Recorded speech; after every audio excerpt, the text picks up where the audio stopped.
Montana Territory, late autumn 1883. The land stretched vast and wild beneath a sky turning the color of bruised plums. Wind whistled through the tall prairie grass, carrying the promise of the first winter snow. Josephine Tremaine sat alone by the window of the train car, her gloved hands folded tightly in her lap. The rhythmic click-clack of wheels on tracks had been her only companion for days, that and the occasional whisper of the dead. Like now. A woman stood beside the tracks as the train slowed, a Comanche woman in a deerskin dress, adorned with intricate beadwork, her long black hair moving through there was no wind, her eyes dark and knowing fixed on Joe. One slender arm rose, pointing ahead toward the small station coming into view. Joe looked away, her jaw tightening. She had learned long ago not to acknowledge the spirits in public. The living rarely understood. She focused instead on the letter in her pocket, worn soft at the edges from countless readings. The promises written in a steady hand by Matthew Dalton of Pine Creek, Montana. I have a small ranch, good land, and a quiet life to offer. I seek a woman of education who isn't afraid of hard work. I can promise respect, and in time perhaps affection. Joe had read those words until they were etched into her memory, a last chance after all the others had turned her away. The train whistle pierced the air announcing their arrival. Joe gathered her worn carpet bag and the small trunk containing her few possessions, books mostly, and the herbs she'd collected and dried throughout the summer. Her heart beat a rapid staccato against her ribs. Would he be kind? Would he look at her and see only her dark hair and copper skin? Or would he see her? The platform was nearly empty when Joe stepped down from the train.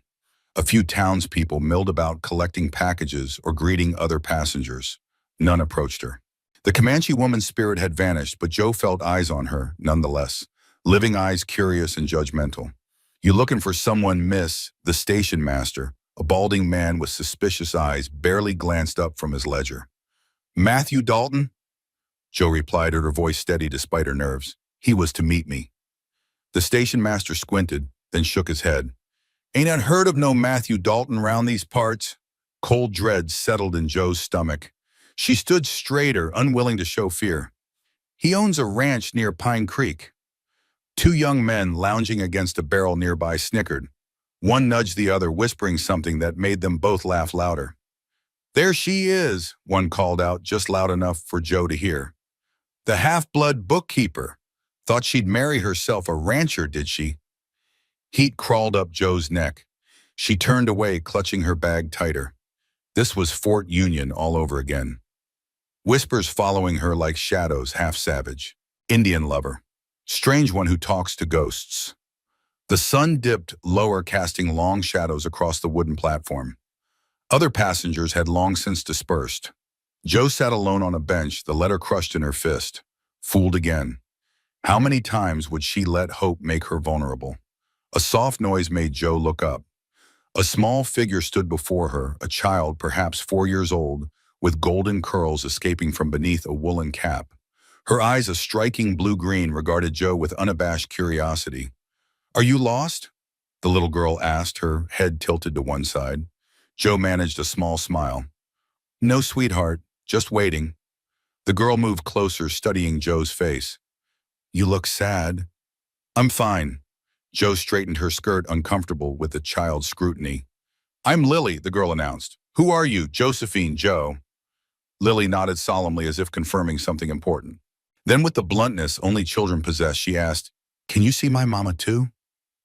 Joe froze. The question struck her like a physical blow. Before she could answer, a deep voice called out, Lily, what have I told you about wandering off? A man strode toward them, his gait purposeful but not hurried. Tall and broad-shouldered, he wore the practical clothes of a working man, sturdy trousers, a wool coat worn soft at the elbows, boots caked with dried mud. His face was weathered with lines at the corners of his eyes that spoke of squinting into the sun. A long scar ran down his right cheek from temple to jaw. But it was his eyes that caught Joe's attention. They were the same striking blue-green as the child's, yet where hers held innocent curiosity, his contained wariness. I'm sorry about my daughter, he said, placing a protective hand on Lily's shoulder. She shouldn't bother strangers. She wasn't bothering me, Joe replied, rising from the bench. She stood almost as tall as he did, unusual for a woman. Lily tugged at her father's coat. Papa, she's the one Mama said would come. The man's expression shifted, embarrassment flitting across his features. Lily, we have talked about this. Your mama is... He stopped, glancing at Joe. I apologize. She has an active imagination. Joe nodded, understanding more than he realized. It's all right. His eyes narrowed slightly as he studied her. You waiting on someone? Yes, though it seems I've been misled. Joe couldn't keep the bitterness from her voice. Misled? I was to meet a Mr. Matthew Dalton. He wrote offering employment. The lie came easily, better than admitting she'd come as a mail-order bride only to be stood up again. The man's expression darkened. Matthew Dalton, you say? Yes, do you know him? He was quiet for a moment, jaw working. I know of him. Look, miss. Tremaine, Josephine Tremaine. Miss Tremaine. Night's coming on and there's no hotel in Pine Creek. Just a saloon with rooms that, well, not suitable for a lady. I'm Samuel Winters. My place isn't far. You're welcome to stay the night, head back to Fort Union tomorrow. Joe hesitated. The offer seemed genuine, but she'd learned to be cautious with men's hospitality. It's getting cold, he added softer, and my Lily seems to have taken a shine to you. As if to confirm this, Lily slipped her small hand into Joe's. The simple trust in the gesture made Joe's chest tighten. Thank you, Mr. Winters. That's very kind. Samuel nodded once, then bent to pick up Joe's trunk. It's Sam, just Sam. The walk to Sam's homestead took nearly an hour, following a narrow trail that wound through stands of pine and across open meadows gone golden in the fading light.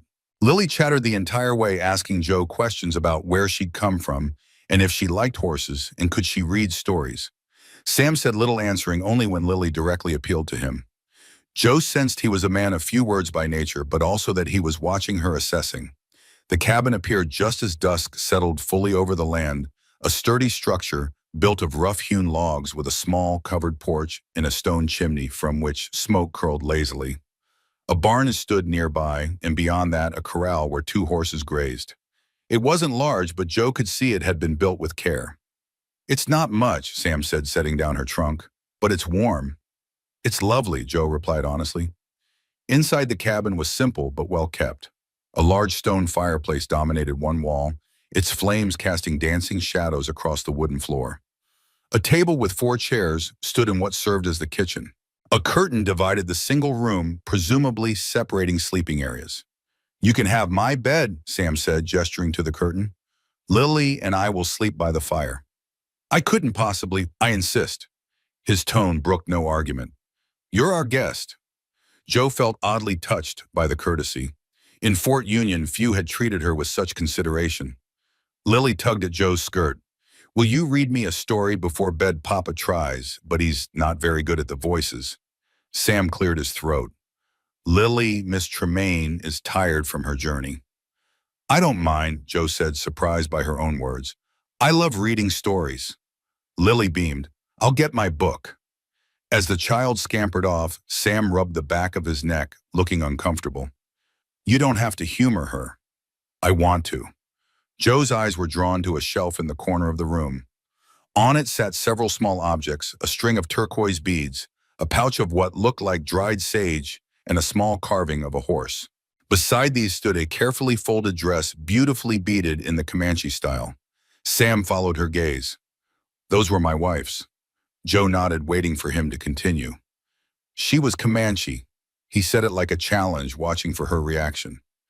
They're beautiful, Joe said simply. Something in Sam's posture eased slightly. Before he could say more, Lily returned, clutching a worn copy of The Water Babies. Later, after Lily had fallen asleep and Sam had gone to check on the horses, Joe found herself alone in the cabin.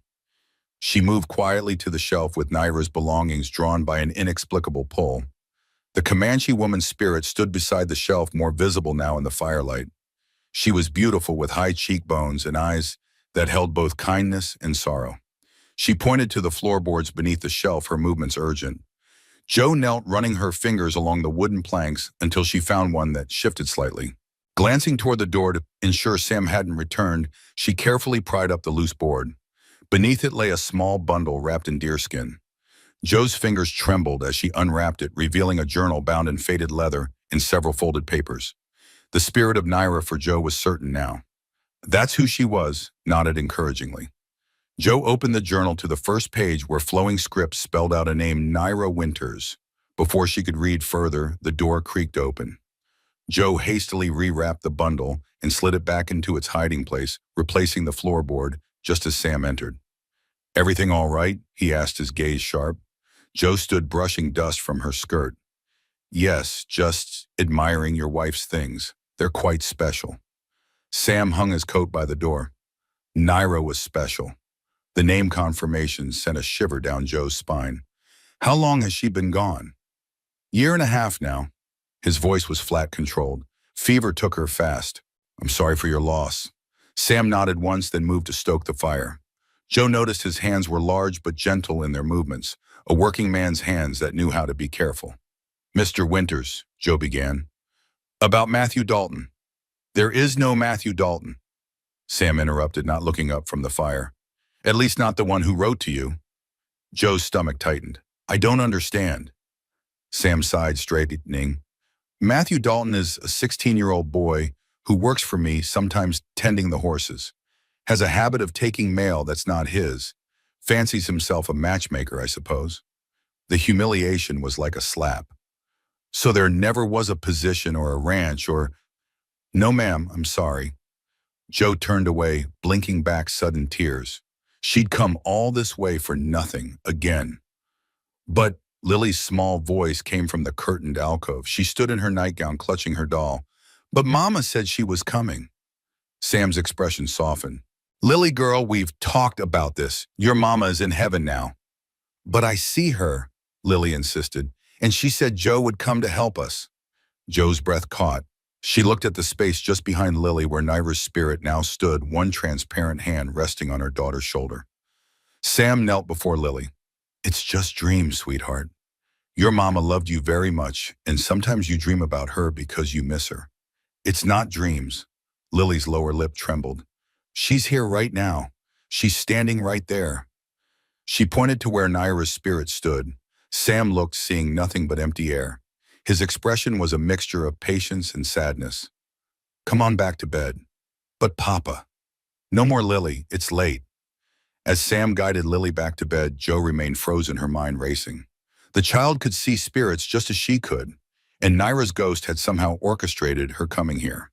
But why later, when the cabin was quiet and Sam had retired to his bedroll by the fire, Joe lay awake in the borrowed bed staring at the ceiling. The events of the day tumbled through her mind like leaves in a storm. She had come seeking a husband, a safe harbor from the whispers and rejections. Instead, she'd found a widower and his daughter, a child with the same curse Joe had carried since childhood, and a ghost with unknown intentions.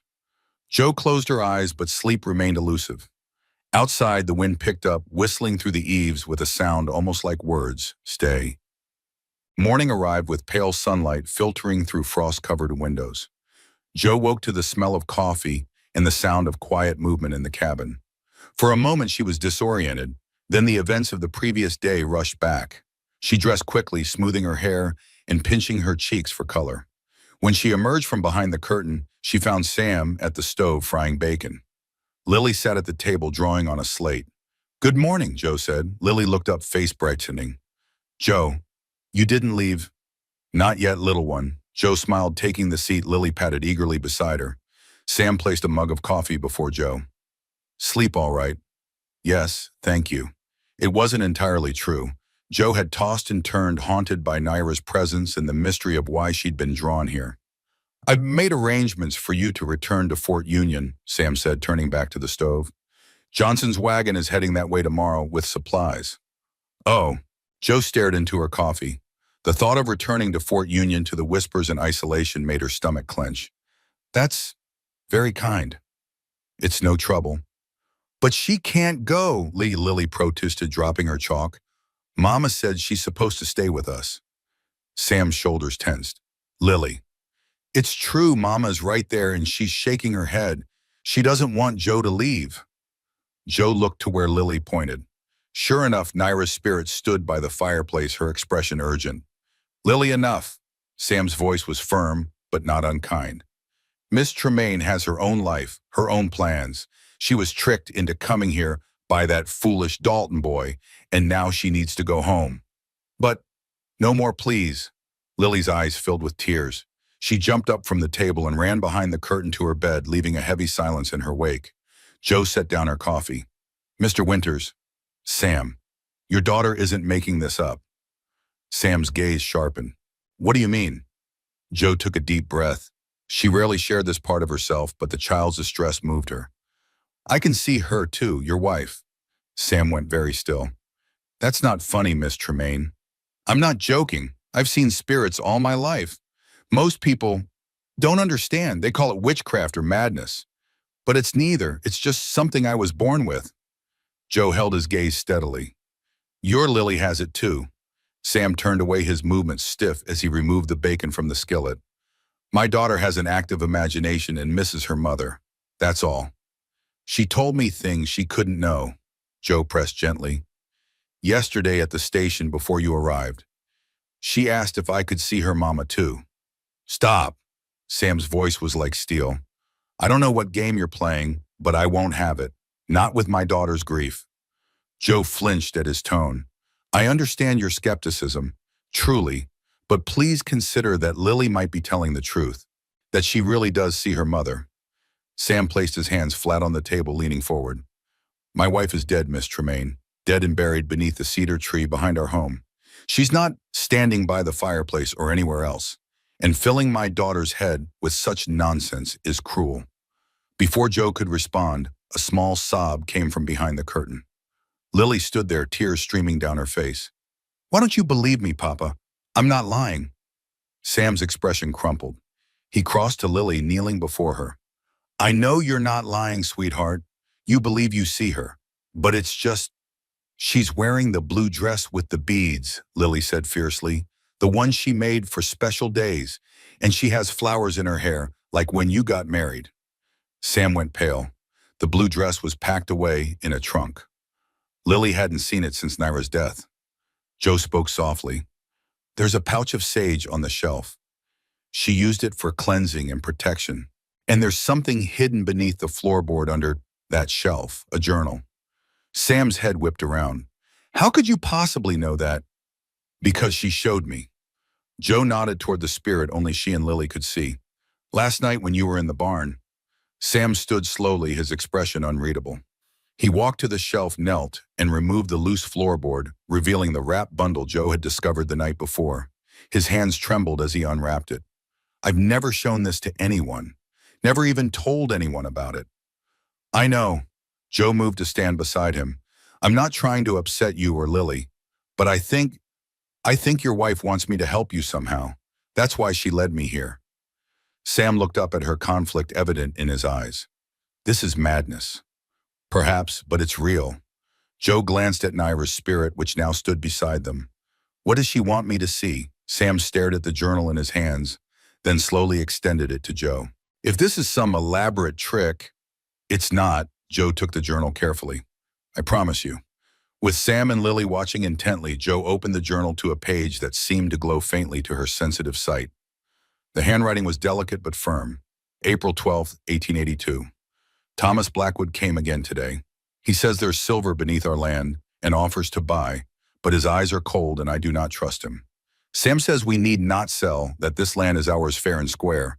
But Blackwood has power in this territory, and I fear what he might do if denied. I've hidden the original deed where no one will find it.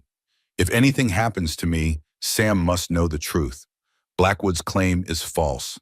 This land was paid for in full. Joe looked up at Sam. Who is Thomas Blackwood? Sam's expression had darkened. Cattle baron, owns half the territory or thinks he does. Been trying to buy our land for years. And the deed she mentions. I don't know anything about that. I have the deed right here. Sam moved to a small desk in the corner, removing a document from a drawer. Purchased from the railroad company 5 years ago. Joe studied the paper, then returned to the journal, flipping through the pages until another entry caught her eye. May 30th, 1882. I've been unwell. Strange dreams plague my sleep, a woman with copper skin and eyes that see beyond. She stands at a crossroads waiting. I believe she's the one who will help when the time comes. I must find her before Blackwood acts on his threats. Joe's hands trembled. The description matched her exactly. "It was me," she whispered. "She was dreaming about me." Sam took the journal back, his skepticism visibly warring with the evidence before him. I can't." Lily tugged at Joe's skirt. "See, Mama knew Joe was coming. She told me so." Sam rubbed a hand over his face. "I need air." He strode to the door, grabbing his coat. "I'll be in the barn." The door closed behind him with finality, leaving Joe and Lily alone with Naira's watchful spirit. "He's scared," Lily said with the simple wisdom of children. "He doesn't like being scared."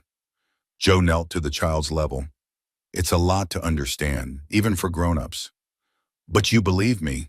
Lily's eyes, so like her father's, searched Joe's face. "Yes, I do, because I see her too." Lily's smile was like the sun breaking through clouds. "Will you stay?" "Please, Mama says it's important." Joe glanced at Naira's spirit, which nodded encouragingly. Whatever had drawn her here, whatever purpose Naira had in reaching across the veil, it wasn't finished. "I'll stay a little while," Joe promised, "until we understand what your mama wants us to know." Sam spent most of the day in the barn, emerging only for a quiet midday meal before disappearing again. Joe respected his need for space instead, focusing on Lily, who was delighted to have someone who believed her. Together, they explored the cabin and its surroundings, Lily proudly showing Joe her favorite hiding spots and the tree where a family of squirrels lived. All the while, Naira's spirit drifted nearby, occasionally guiding them with subtle gestures. In the afternoon, Joe helped Lily gather eggs from the small chicken coop. As they worked, Joe gently questioned the child about her ability to see spirits. "When did you first notice your mama after she went to heaven?" Lily considered this, carefully placing an egg in her basket. "Right away. She was at her own funeral, standing next to her bed of flowers. She was crying because Papa was so sad." Joe nodded. "And does she speak to you?" "Sometimes. Mostly she just shows me things," or nods and shakes her head. Lily looked up at Joe. "Can you talk to her?" "Not exactly. It's like you said, mostly they show rather than tell." Joe hesitated. "Are there others you can see?" "Besides your mama," Lily nodded solemnly. "There's an old man who sits by the creek sometimes, and a lady with no name who walks through our field at night." The casual way Lily described these apparitions made Joe's heart ache. She recognized the child's gift for what it was, the same burden she herself had carried since childhood. A burden that had cost her 3 engagements and countless friendships. "Lily, you know that most people can't see what we see, right? Like Papa." "Yes, like your Papa. They don't understand, and sometimes they get frightened by it." Lily's brow furrowed. "Why would they be scared?" Joe chose her words carefully. "People fear what they don't understand. It might be best if you don't talk about seeing spirits to anyone except me and your Papa. At least for now." "But it's not bad, is it, seeing Mama?" "No, sweetheart, it's not bad at all. It's a gift, but a private one." As they headed back to the cabin with their eggs, Naira's spirit suddenly grew agitated, moving ahead of them and pointing urgently toward the road. Joe followed her gaze. A cloud of dust marked the approach of riders, 3 men on horseback moving at a steady pace toward the homestead. Lily clutched Joe's skirt. "It's him," she whispered. "The bad man." "Who, Lily?" "Mr. Blackwood. Mama is afraid of him." Cold dread settled in Joe's stomach. She took Lily's hand. "Come on, let's find your Papa." They hurried to the barn where Sam was repairing a bridle. He looked up as they entered, his expression softening slightly at the sight of his daughter before hardening again when he saw Joe. "Riders coming," Joe said without preamble. 3 of them. Lily thinks one might be Blackwood." Sam's hand stilled. "How would Lily know that?" "Mama told me," Lily said. "She says he's coming to make trouble." Sam set down the bridle, moving to the barn door to peer out. His shoulders tensed at the sight of the approaching men. "It's him, all right." He turned back to them, face grim. "Lily, go with Miss Tremaine to the house. Stay inside no matter what you hear." "But Papa—" "No arguments. Go." His tone brooked no debate. Joe took Lily's hand again. "Come on, little one. Your Papa knows what he's doing." As they crossed the yard to the cabin, Joe could feel Naira's presence close behind them, urgent and protective. Inside, Joe guided Lily to a chair. then moved to the window watching as the riders approached. The man in the lead sat tall in his saddle, late 50s, with iron gray hair and a beard trimmed to precision. His clothes were expensive, from his polished boots to his black hat. Everything about him spoke of wealth and the confidence it brought. Thomas Blackwood. The two men flanking him were clearly hired hands, rough-looking fellows with weathered faces and gun belts worn low on their hips. Sam emerged from the barn, standing squarely in the yard as the riders approached. Even from a distance, Joe could see the tension in his stance. Blackwood reined his horse to a stop a few yards from Sam. "Winters," he called, his voice carrying clearly across the yard. "Fine day for a ride." "What do you want, Blackwood?" Sam's voice was level, controlled. Blackwood dismounted with the ease of a man half his age. "Now, is that any way to greet a neighbor? I was just passing by. Thought I'd check on you and the little girl. How is she?" "She's fine. We're fine." Sam didn't move from his position. "Glad to hear it." Blackwood removed his gloves, slapping them against his palm. "Though I hear you've been having some financial difficulties. Shame about that loan coming due." Joe saw Sam's back stiffen. "What loan?" Blackwood produced a folded paper from his coat. "This loan, from the bank in Helena. Seems you're behind on your payments." "That's impossible. I paid that off last year." "Not according to this." Blackwood unfolded the paper, holding it out. "Bank's calling it in. All of it." Sam took the document, scanning it with growing disbelief. "This is fraud. I have the receipt showing payment in full." Blackwood shrugged, an insincere smile playing at his lips. "Banks make mistakes, but until you can prove otherwise, they're within their rights to seize the property as collateral." "This is my land." Sam's voice had dropped dangerously low. "Paid for fair and square." "Was your land," Blackwood corrected. "Now it's bank property. And as it happens, I've made them an offer they're inclined to accept." He gestured to his men. "These gentlemen are here to help you pack your things. You have until sundown tomorrow." Inside the cabin, Joe felt cold fury building in her chest. Beside her, Naira's spirit had grown more visible, her form pulsing with anger. "He's lying," Lily whispered, pressing against Joe's side. "Mama says he's a snake with two tongues." Outside, Sam had gone very still. "I won't leave." Blackwood sighed theatrically. "I was afraid you'd say that." He nodded to one of his men, who dismounted and moved towards Sam. Joe couldn't stand by any longer. She opened the cabin door and stepped onto the porch. "Mr. Blackwood," she called, "I believe there's been a misunderstanding." All eyes turned to her.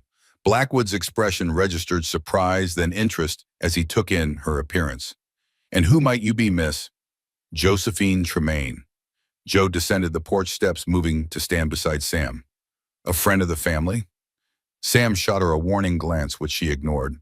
Blackwood's smile didn't reach his eyes. "Well, Miss Tremaine, I'm afraid this is a private matter between Mr. Winters and the bank." "Is it?" Joe maintained a calm demeanor, though her heart raced. "Because I find it curious that a cattle baron such as yourself would be handling bank business personally, unless, of course, you have some particular interest in this land."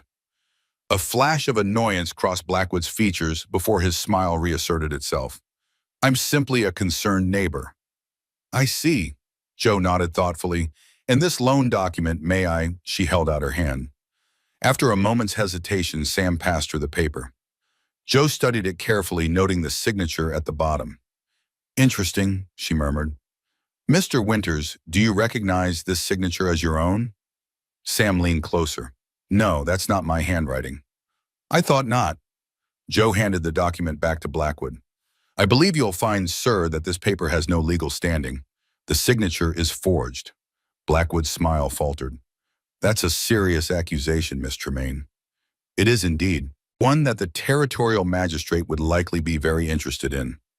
Joe held his gaze steadily, especially when presented with Mr. Winters' receipt of payment and examples of his actual signature. A tense silence fell. Blackwood's men shifted uncomfortably, hands drifting toward their gun belts.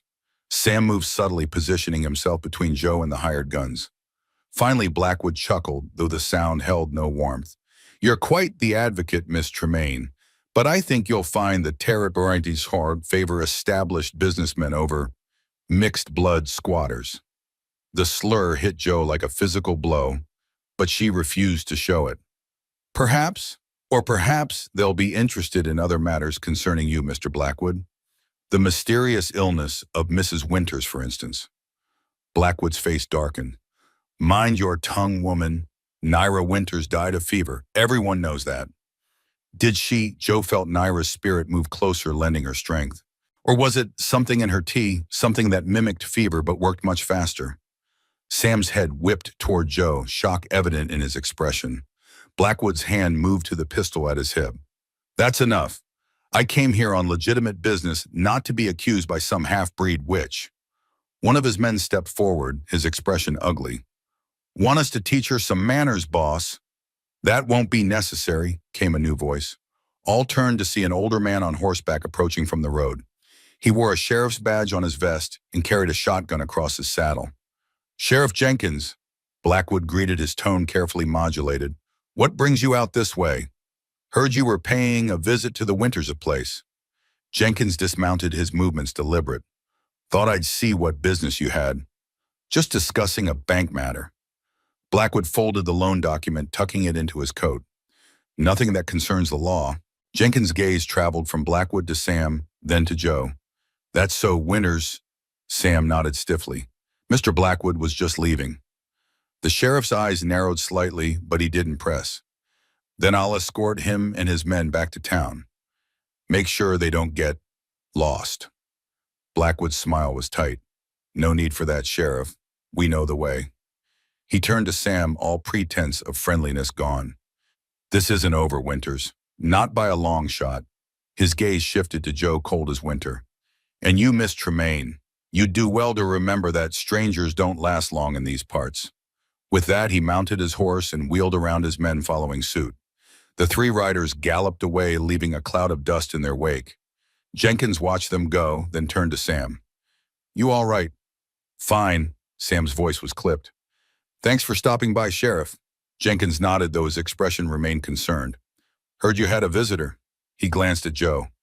Miss. Joe inclined her head. Mr. Jenkins, you staying long in Pine Creek? Before Joe could answer, Sam spoke. She's a family friend, visiting for a while. Jenkins studied them both, clearly sensing undercurrents he didn't understand. Finally, he shrugged. We'll keep an eye out. Blackwood doesn't make threats lightly. We'll be careful, Sam assured him.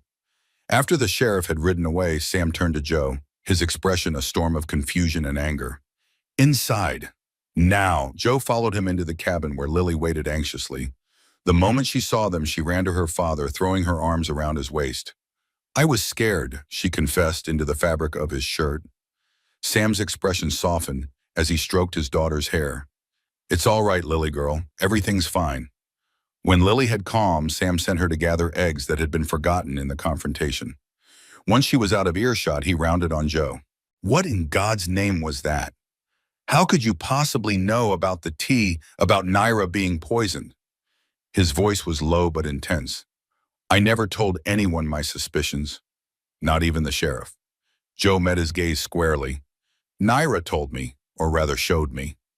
She nodded to where Naira's spirit stood by the window watching them. Last night she led me to her journal. This morning while you were in the barn, I read more of it. She suspected Blackwood was poisoning her, slowly adding something to her tea when he visited. Sam sank into a chair, his face ashen. I thought I was going mad. After she died, I kept thinking it wasn't right. Fever doesn't take someone that fast, not someone young and strong like Naira. But the doctor said it was natural causes, and who was I to argue? She wrote about it, Joe said gently. In her last entry, she knew she was dying, knew it was Blackwood's doing, but she couldn't prove it. Sam's hands clenched into fists on the table. Why would he kill her for the land, the silver she mentioned in her journal? Joe sat across from him. She knew about the silver deposit on your property. Blackwood wants it, and she refused to let him have it. Silver? Sam looked genuinely confused. There's no silver here, just good grazing land. Naira seems certain, and given how determined Blackwood is to get this property, Joe trailed off. Sam shook his head. Even if there is silver, it doesn't matter. This is our home. I won't sell not for any price. Then we need to find that deed Naira mentioned, the original one, and we need proof that Blackwood forged your signature on that loan document. Sam looked up sharply at her use of we. This isn't your fight, Miss Tremaine. Joe, she corrected softly. And maybe it is. Maybe this is why I was meant to come here. Sam studied her for a long moment, his expression unreadable. You really believe that Naira somehow called you here from beyond the grave? I do. Joe held his gaze. I've seen spirits all my life, Mr. Winters. Most are lost confused, but some have purpose, unfinished business. Your wife has been trying to protect you and Lily even after death. Sam's eyes glistened with unshed tears. I couldn't protect her. I was away when she got sick. By the time I got back, it wasn't your fault, Joe said gently. Blackwood is clever. He made it look like natural causes. Sam rubbed a hand over his face. How can I believe any of this ghosts' visions, silver mines? It's madness. Sometimes the truth is stranger than anything we could imagine. Joe leaned forward. But right now, what matters is keeping you and Lily safe. Blackwood will be back, and next time the sheriff might not arrive so conveniently. Sam was quiet for a long time, struggling with everything he'd heard. Finally, he nodded slowly. All right, for Lily's sake, I'll try to believe. What do we do next? We find that original deed, and we learn everything we can about Thomas Blackwood. Joe felt Naira's presence grow stronger, approving. Together. Outside, the wind picked up, carrying the promise of winter's first snow. Within the cabin, something else stirred, a tentative alliance, born of necessity and shared purpose. And perhaps, though neither would admit it, yet something more. Night fell early, the autumn sun surrendering to darkness. Sam built up the fire while Joe prepared a simple supper of salt pork, potatoes, and biscuits. Lily helped set the table, chattering excitedly about the day's events, seemingly untroubled by the confrontation with Blackwood. And then Joe was so brave, Papa. She stood right up to the bad man.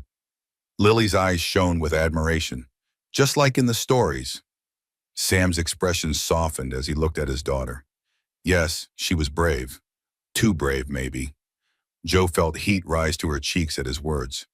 I just couldn't stand by while he threatened you. Still, Sam passed her a plate. Thank you. Most folks around here wouldn't cross Blackwood for any reason.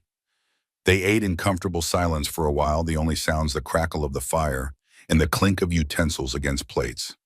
Lily kept glancing at the empty chair beside her, occasionally smiling at something only she could see.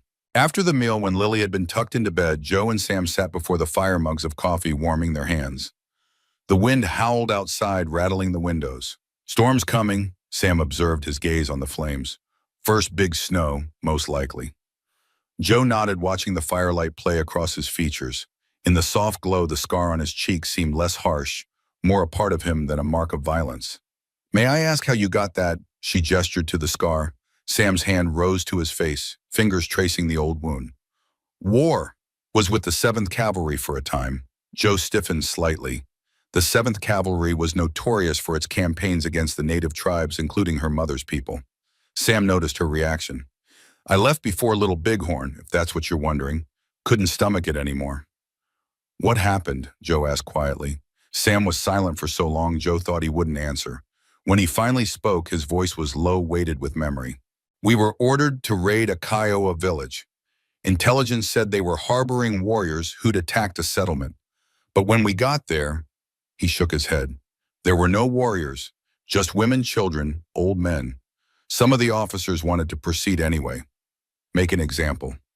Joe's throat tightened. And you? I refused. Sam's eyes remained fixed on the fire. Got this for my trouble. He indicated the scar. Lieutenant gave it to me with his saber when I stepped between him and a woman holding a baby. The revelation struck Joe like a physical blow. A Kiowa woman. Sam nodded. Young, couldn't have been more than 17. She was pregnant, due any day from the look of her. I couldn't, his voice caught. I couldn't let them hurt her. Joe's heart pounded against her ribs. What happened to her, the woman? I helped her escape, got her to a missionary family near Fort Union before the baby came. Sam finally looked at Joe. Why? Joe couldn't speak. The room seemed to spin around her. It couldn't be. The coincidence was too great, too impossible. Joe, what is it? Sam leaned forward, concerned. Joe had to clear her throat. When was this raid? Spring of '58, April, I think. 25 years ago, the same month Joe had been born. And the woman's name? Her voice was barely a whisper. Sam frowned, trying to remember. Nikita, I think, or Namid, something with an N. Nimki, Joe breathed. Her name was Nimki. Sam went very still. How could you possibly know that? Joe's hands trembled so badly she had to set down her mug. Because Nimki was my mother, and I was the baby she was carrying. The silence that followed was absolute. Even the wind seemed to pause its howling. Sam stared at Joe, shock written across his features. That's not possible. I was born at the Green Valley Mission near Fort Union in late April 1858, Joe said quietly. My mother died in childbirth. The missionaries raised me until I was 7, then sent me to a school for half-Indian children. They told me my mother had been rescued by a soldier with a scarred face. She met his gaze. You saved my mother's life. And mine. Sam stood abruptly, pacing to the window. His reflection in the dark glass was ghostly insubstantial. All these years, he murmured, I wondered what happened to her, to the baby. And now you know. Joe remained seated, giving him space to process. I lived. Because of you. Sam turned back to her, his expression haunted. If I'd gotten there sooner, she might have lived too. You can't know that. Joe stood, moving toward him slowly. What matters is that you tried. You risked everything to save strangers. And here you are, Sam's voice held wonder. 25 years later, standing in my home. How is that possible? Joe glanced to where Naira's spirit watched from the corner, her expression serene. Perhaps nothing is truly coincidence. Sam followed her gaze, seeing nothing but empty air. You think Naira knew about our connection? I don't know, maybe she sensed something. Joe was close enough now to see the flecks of gold in Sam's blue-green eyes. What I do know is that I'm grateful. To her for calling me here, and to you for what you did all those years ago. Their eyes held for a long moment, something unspoken passing between them. Then Sam looked away, moving back to the fire. It's late, he said, his voice rough, and tomorrow will bring its own troubles. Joe nodded, understanding his need to retreat. Good night, then. As she turned toward the curtained alcove, Sam's voice stopped her. Joe. She looked back at him. I'm glad you're here, he said simply. Whatever brought you. Joe smiled softly. So am I. That night, Joe dreamed of her mother, not a spirit glimpsed from beyond, but a memory never lived. Nimki ran through tall grass, laughing, her belly swollen with child. Behind her, the sky was on fire, but she wasn't afraid. A man with a scarred face watched over her, and beside him stood a Comanche woman with flowers in her hair, her gentle hands guiding them all towards safety. Stay, the wind whispered through her dreams. You belong here. And for the first time in her life, Joe believed it might be true. Dawn arrived with the first snow of winter, delicate flakes drifting down from a pearl-gray sky. Joe stood on the porch, a woolen shawl wrapped tightly around her shoulders, watching as the world transformed. The fields, the distant trees, the barn roof all gradually disappeared beneath a blanket of pristine white. Behind her, the cabin door creaked open. Sam stepped out, 2 steaming mugs in his hands. He offered one to Joe without a word. Thank you, she said, accepting the coffee gratefully. The warmth seeped through her gloves, a welcome contrast to the chill air. Sam leaned against the porch railing, his gaze fixed on the falling snow. Johnson won't be making the trip to Fort Union in this weather. Joe glanced at him. I see. Means you're stuck here, for a few days at least. Is that a problem? Joe asked carefully. Sam took a long sip of his coffee before answering. No, not a problem. They stood in silence, the soft hush of snowfall filling the space between them. Last night's revelation that Sam had saved Joe's mother 25 years ago hung in the air, unspoken but undeniable. About what I told you last night, Joe began. You don't need to explain, Sam interrupted. It's a lot to take in. For both of us, Joe agreed. I never thought I'd meet the man who saved my mother. My life. Sam's expression remained unreadable. Life has a strange way of circling back on itself. Do you think it's a coincidence? Joe asked. My coming here after all these years? I don't know what to think anymore. Sam's gaze drifted toward the window where Lily's small face was pressed against the glass, watching the snow with delight. But Lily believes you were meant to be here. And after yesterday? Blackwood, Joe nodded. He'll be back. Yes, Sam's jaw tightened. And next time he won't just bring papers. Joe studied his profile, the strong line of his jaw, the scar that told its own story of courage, the weariness in his eyes. A good man who had already lost too much. "We'll be ready," she said firmly. Sam turned to her, surprise flickering across his features. I told you last night, I'm not going anywhere." Joe met his gaze steadily. "Not until Blackwood is dealt with." Something shifted in Sam's eyes, doubt giving way to cautious acceptance. He nodded once. "Bombs. Then we'd better find that deed Naira hid and figure out where she got the idea there's silver on this land." As if summoned by their conversation, Naira's spirit appeared beside them, her form more distinct in the crystalline air. She pointed urgently toward the barn. "She wants us to go to the barn," Joe said quietly. Sam followed her gaze, seeing nothing but empty air. His expression betrayed his internal struggle, a rational man trying to accept the irrational. "All right," he said finally. "Let's see what she has to show us." The barn was cold but sheltered from the snow, smelling of hay and horses. Two bay geldings nickered softly from their stalls as Sam and Joe entered, stomping their hooves against the packed earth floor. "What exactly are we looking for?" Sam asked, lighting a lantern that cast long shadows across the interior. Joe watched as Naira's spirit drifted toward the back of the barn, where a ladder led to a hayloft. "Up there, I think." Sam hung the lantern on a hook and climbed the ladder first, testing each rung before putting his full weight on it. Joe followed her skirts, making the ascent awkward. At the top, Sam offered his hand, pulling her up the last few feet with surprising strength. The hayloft was half full, golden straw piled against the far wall. Naira hovered near the corner where the roof beams met. "There," Joe pointed. "The corner." Sam moved carefully across the loft, mindful of weak spots in the flooring. He knelt by the corner, running his hands along the rough wooden beams. "I don't see anything unusual." "Look higher," Joe suggested, following Naira's gestures, "where the beams join the roof." Sam stretched upward, his fingers exploring the seam where vertical support met horizontal rafter. Something dislodged a small cloth-wrapped bundle that fell into the hay with a soft thud. He retrieved it, unwrapping the oilcloth carefully. Inside lay a metal container, the kind soldiers used to carry documents during the war. It was sealed with wax around the edges. "Naira's father was Comanche," Sam said softly, "but her mother was Mexican. This was her grandfather's a captain in the Mexican army." Sam broke the seal and opened the container. Inside were several folded papers, yellowed with age but well preserved.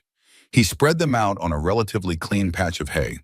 The first was a land deed dated 5 years earlier than the one Sam possessed.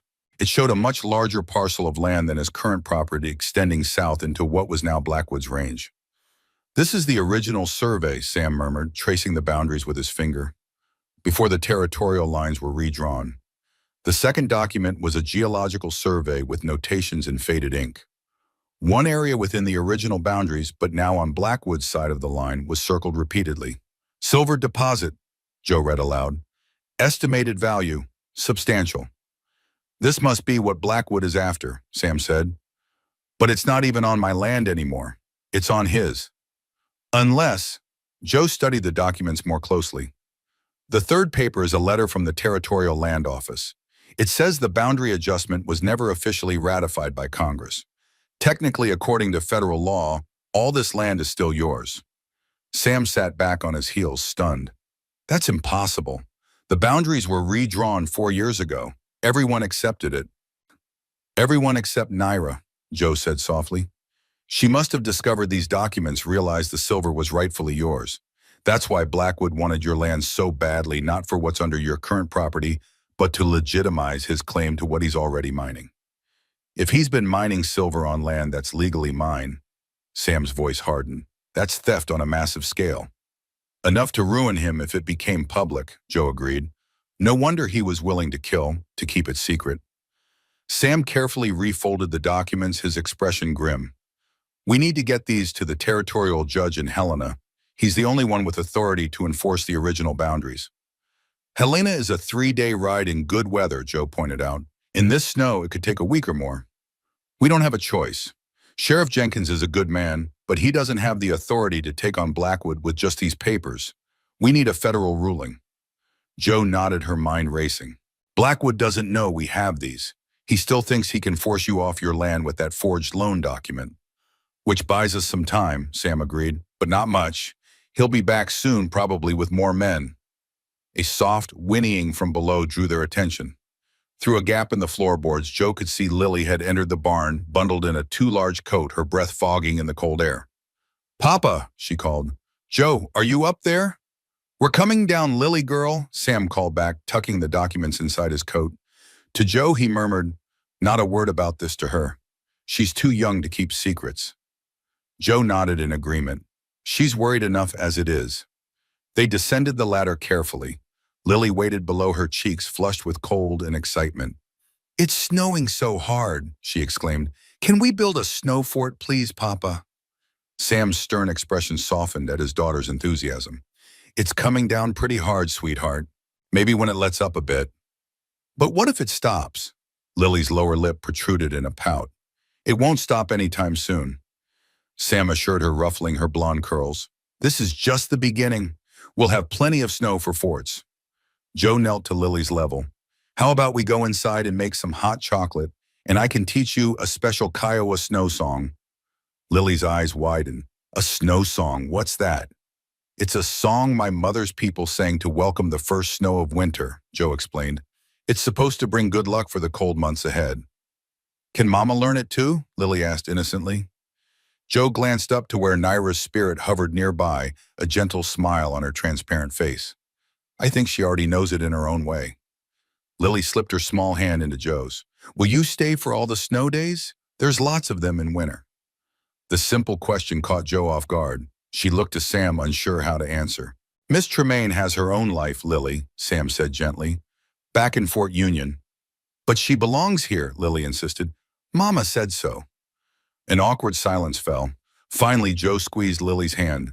"Let's take one day at a time, shall we? For now I'm here and there's hot chocolate to be made." This seemed to satisfy Lily, who tugged Joe toward the barn door. Sam followed, pausing to extinguish the lantern. As they crossed the snowy yard back to the cabin, Joe was acutely aware of his presence behind her. Solid, watchful, a man carrying the weight of too many responsibilities. And now she was one of them. The day passed quietly, the snowfall intensifying as afternoon faded into evening. Joe taught Lily the snow song, as promised, the child's clear voice rising and falling with the ancient melody. Sam watched from his chair by the fire, his expression softening whenever Lily looked his way, hardening again when she turned back to Joe. After supper, when Lily had been tucked into bed, Sam placed the discovered documents on the table between them. "We need a plan," he said without preamble. "Someone has to take these to Helena." Joe nodded. "You can't go. Blackwood would follow you, and Lily can't be left alone." "And you can't go either," Sam countered. "A woman traveling alone in this weather would draw attention, especially with someone in a half-Indian woman." Joe finished for him, no rancor in her voice. It was simply fact. Sam had the grace to look uncomfortable. "I was going to say especially a stranger to these parts." "The result is the same," Joe said pragmatically.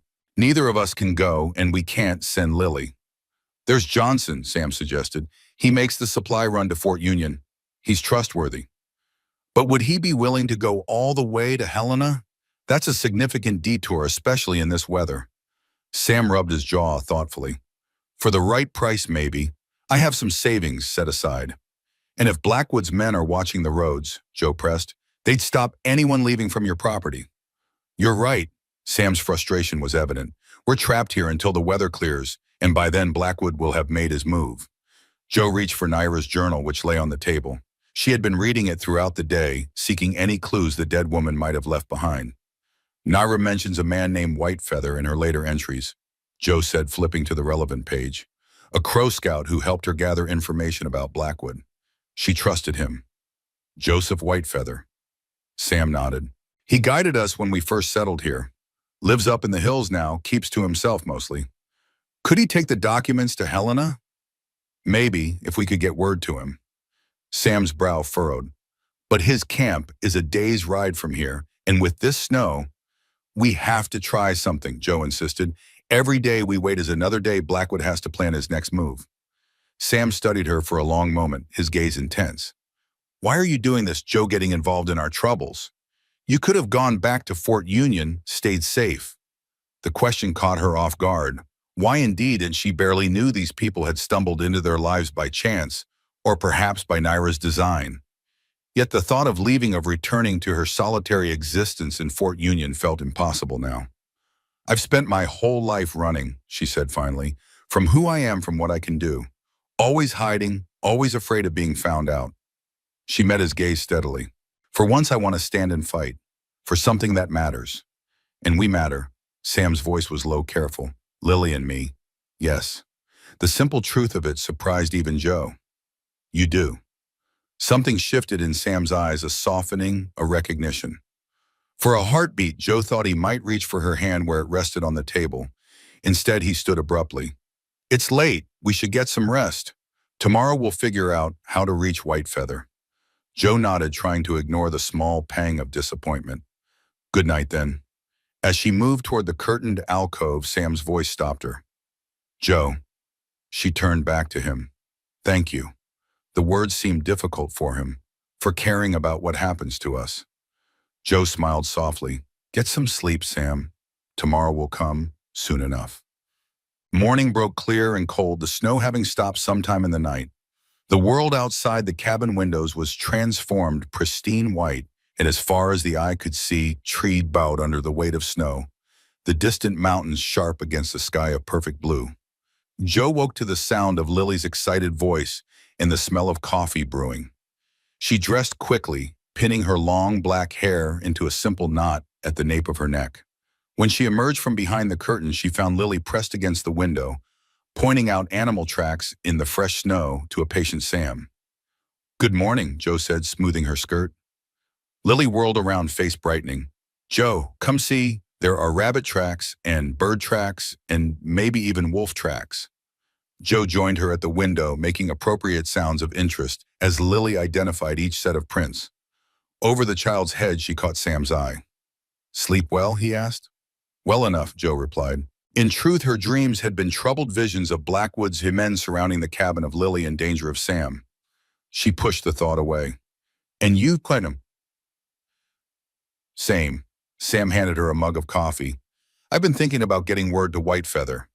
And there's an old trapper's cabin about halfway to his camp. If I could get there, I might be able to leave a message. He checks it from time to time. That's still half a day's ride in deep snow, Joe pointed out. I know, but it might be our best chance. Lily tugged at Joe's skirt. Can we build a snow fort now, please? You promised. Joe looked to Sam, who nodded slightly. Go ahead. I need to check on the horses anyway. Come on then, Joe said to Lily, setting down her coffee. Let's get you bundled up properly first.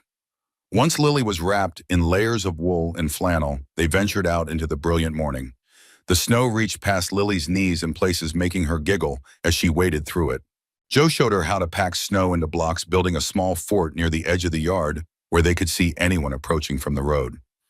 As they worked, Lily chattered away, her breath forming small clouds in the frigid air. Papa says you might stay for a while. Is that true? For a little while, yes, Joe replied carefully. Good. Lily patted a snow block into place. I like having you here. Papa smiles more. Joe's hand stilled. Does he? Mm-hmm. And he doesn't have the bad dreams as much. Bad dreams? Lily nodded solemnly. He yells sometimes when he's sleeping, about the war and about Mama being sick. But last night he was quiet. Joe's heart ached for the man who carried such burdens and for the perceptive child who noticed far more than adults realized. Your papa is very brave, Joe said gently. He takes good care of you. He's sad a lot, though. Lily looked up at Joe, her blue-green eyes serious. Mama says he needs someone to take care of him, too. Before Joe could formulate a response to this startling statement, a sound caught her attention. Horses' hooves crunching through snow, approaching from the road. She straightened, shielding her eyes against the sun's glare on white. 3 riders appeared around the bend. Even at a distance, Joe recognized the lead figure's straight-back posture and silver-trimmed hat. Blackwood. Lilies, Joe said calmly, though her heart raced. I want you to go inside now. Find your papa in the barn and tell him Mr. Blackwood is here. Lily's eyes widened. The bad man? Yes, sweetheart. Go quickly, but don't run. Act like we're just playing a game. Lily nodded, her expression suddenly grave beyond her years. She walked with exaggerated casualness toward the barn, only looking back once before slipping inside. Joe stood her ground as the riders approached, squaring her shoulders and lifting her chin. She would not show fear, not to a man like Blackwood. The three men reined their horses to a stop a few yards away. Blackwood smiled coldly down at her. "Miss Tremaine, still visiting, I see." "Mr. Blackwood," Joe acknowledged with a slight nod. "This is becoming a habit." Blackwood chuckled, though the sound held no warmth. "Indeed it is." He dismounted, handing his reins to one of his men. Today he wore a heavy bearskin coat that made his substantial frame even more imposing. "I thought perhaps you'd have returned to wherever it is you came from." "The snow has delayed my departure," Joe replied evenly. "Ah, yes, the snow." Blackwood glanced around the yard. "Quite heavy for this early in the season, almost as if the weather itself conspires to complicate matters." "What matters would those be, Mr. Blackwood?" His smile thinned. "Direct, aren't you? I like that in a woman. To answer your question, I've come to speak with Winters about our unfinished business." "I believe he made his position clear yesterday." "Yes. Well, circumstances have changed." Blackwood patted his coat pocket. "I've brought new papers, more persuasive ones." The barn door opened and Sam emerged, rifle in hand, though not raised. His expression was granite as he approached. "Blackwood," he said flatly, "you're trespassing." Now, Winters." Blackwood raised his hands in a placating gesture. "I've come to talk business, not to fight. You have your rifle, I have my men. Seems a standoff to me." "Say what you came to say, then leave," Sam growled. Blackwood sighed theatrically. "So hostile. Very well, I've come with a final offer." He withdrew an envelope from his coat.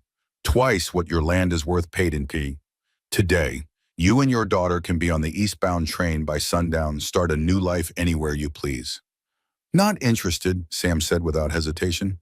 "Don't be hasty." Blackwood's voice hardened. "This is a generous offer, Winters. More generous than you deserve."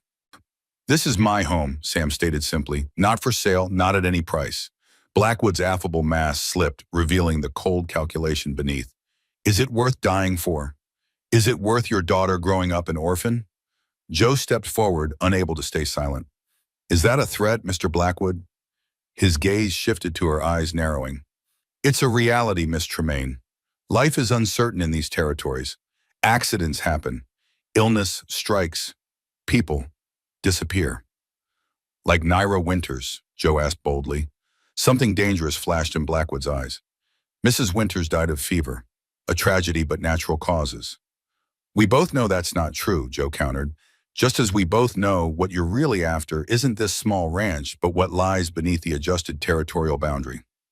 Blackwood went very still. His men exchanged confused glances, but he ignored them, focusing entirely on Joe. "You're playing a dangerous game, Miss Tremaine," he said softly, "making accusations you can't possibly prove." "Can't I?" Joe held his gaze steadily.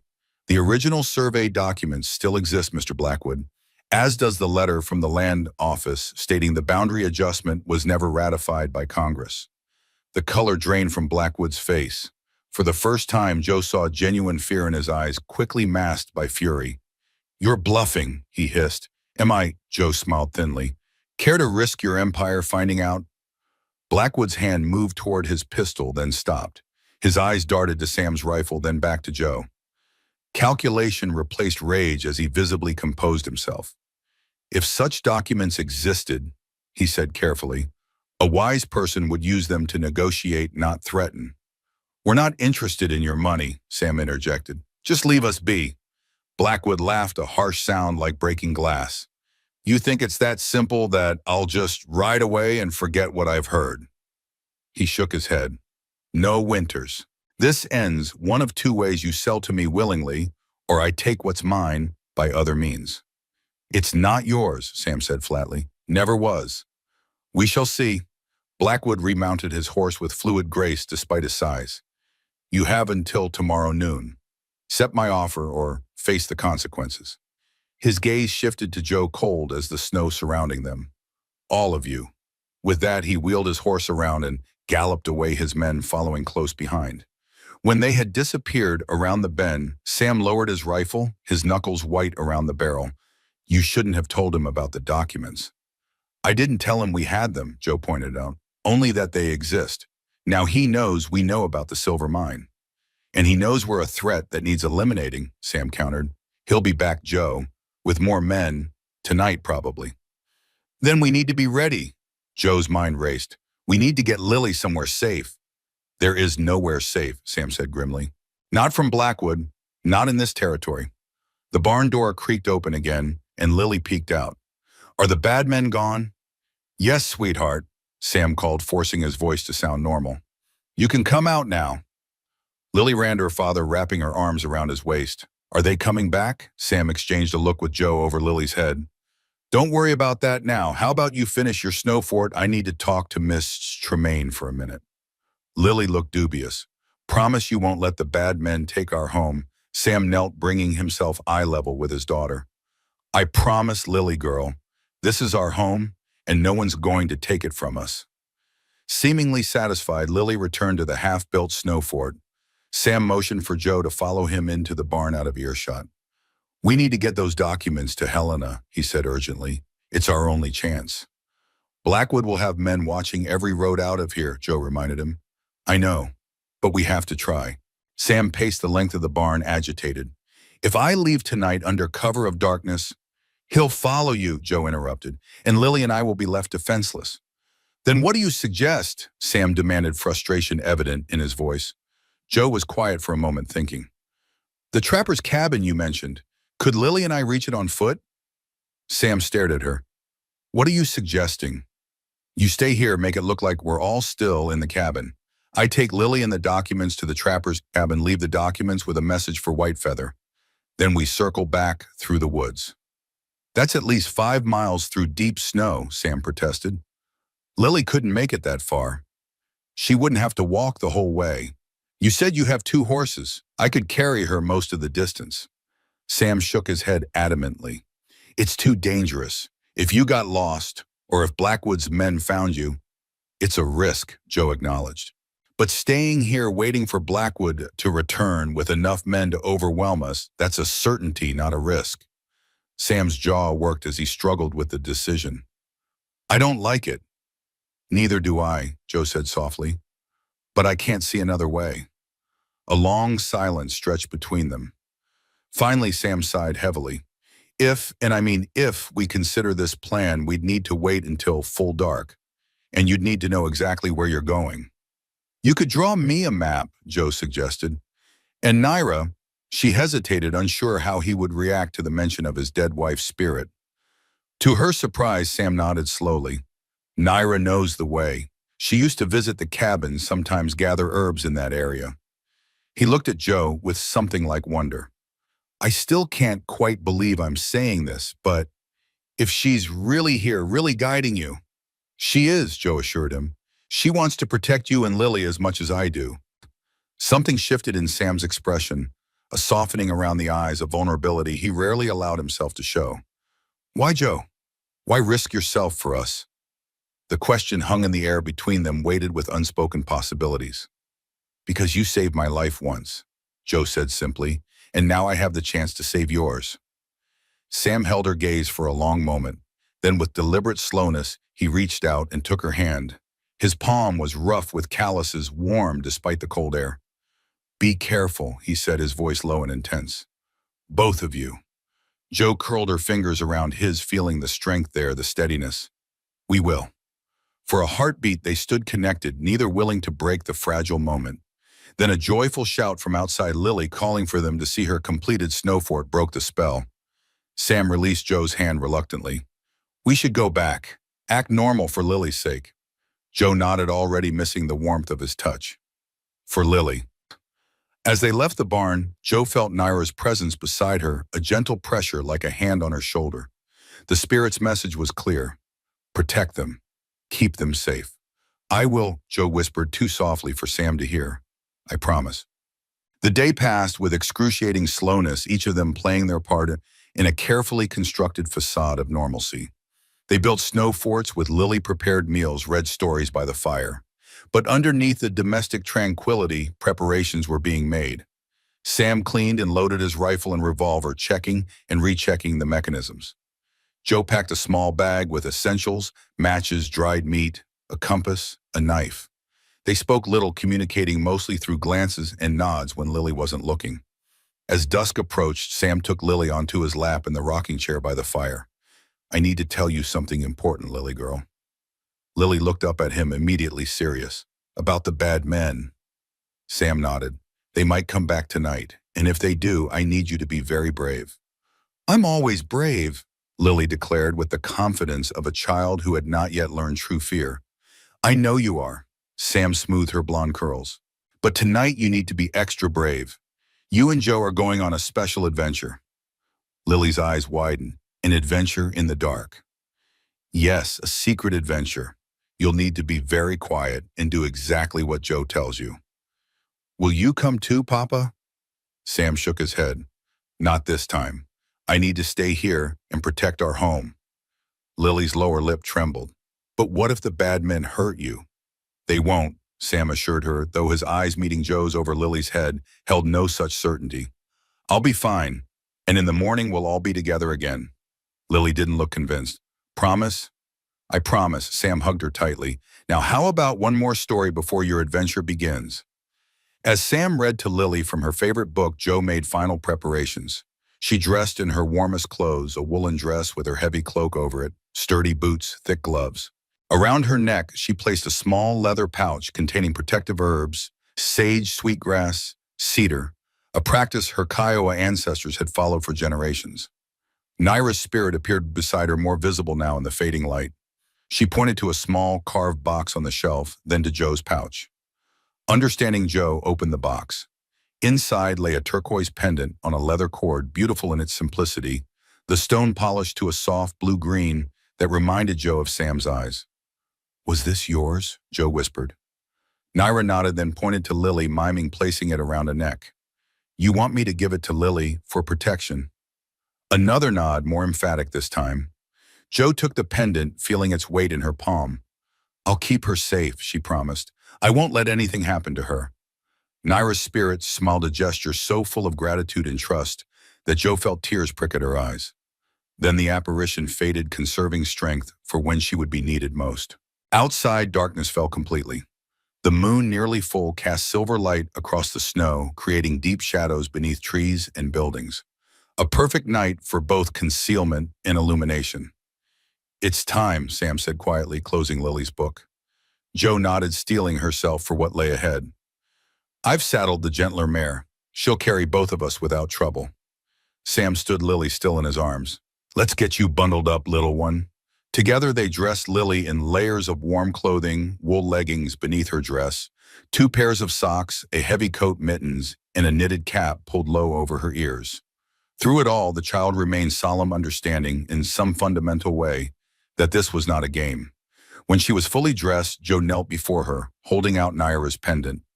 "I have something special for you to wear tonight. It belonged to your mama." Lily's eyes widened. "Mama's necklace." "Yes, she wants you to have it to keep you safe on our journey." Joe placed the cord around Lily's neck, tucking the pendant beneath her coat. "It's a secret treasure just between us." Lily touched the hidden pendant reverently. "Is Mama coming with us?" "In her own way, yes," Joe said softly. "She'll be watching over us." Sam cleared his throat, his voice rough with emotion. "Time to go. Stay on the tree line as much as possible. The moon's bright enough to see by, but it will cast your shadow if you're in the open." Joe stood, meeting his gaze. "We'll leave the documents in the old coffee tin beneath the loose floorboard by the stove. White Feather will know to look there." Sam nodded. "It was our signal during the war. He'll understand."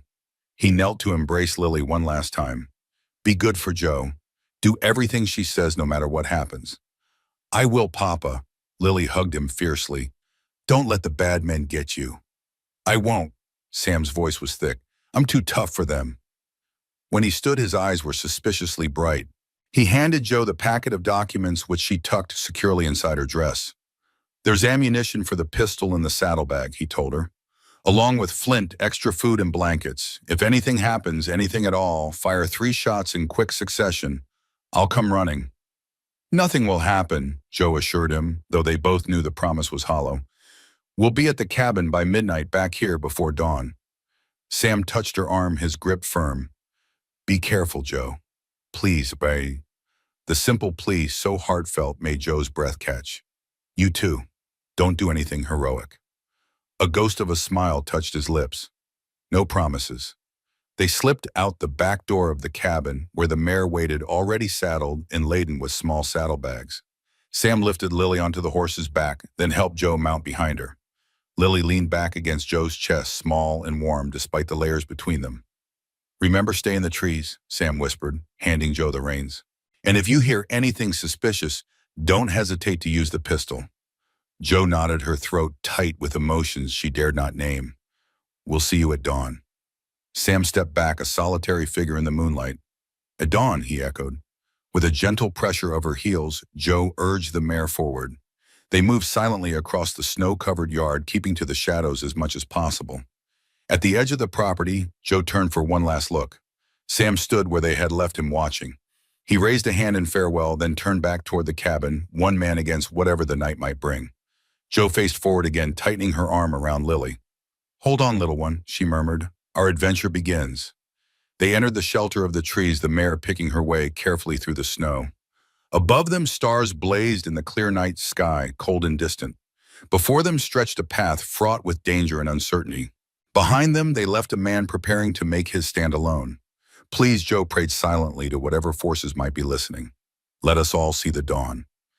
The forest was a study in contrast, pitch darkness beneath the dense pines, brilliant silver, where moonlight broke through to illuminate the snow.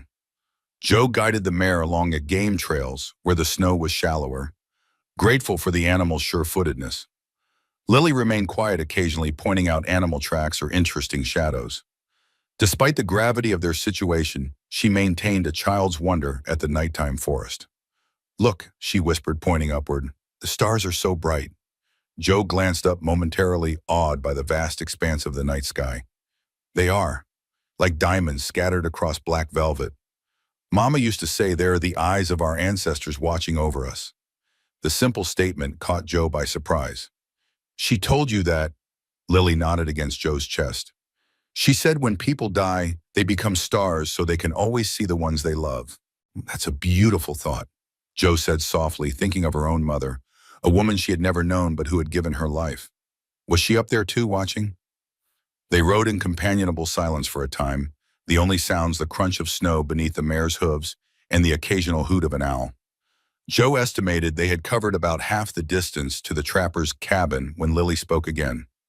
Joe, can I ask you something? Of course, little one.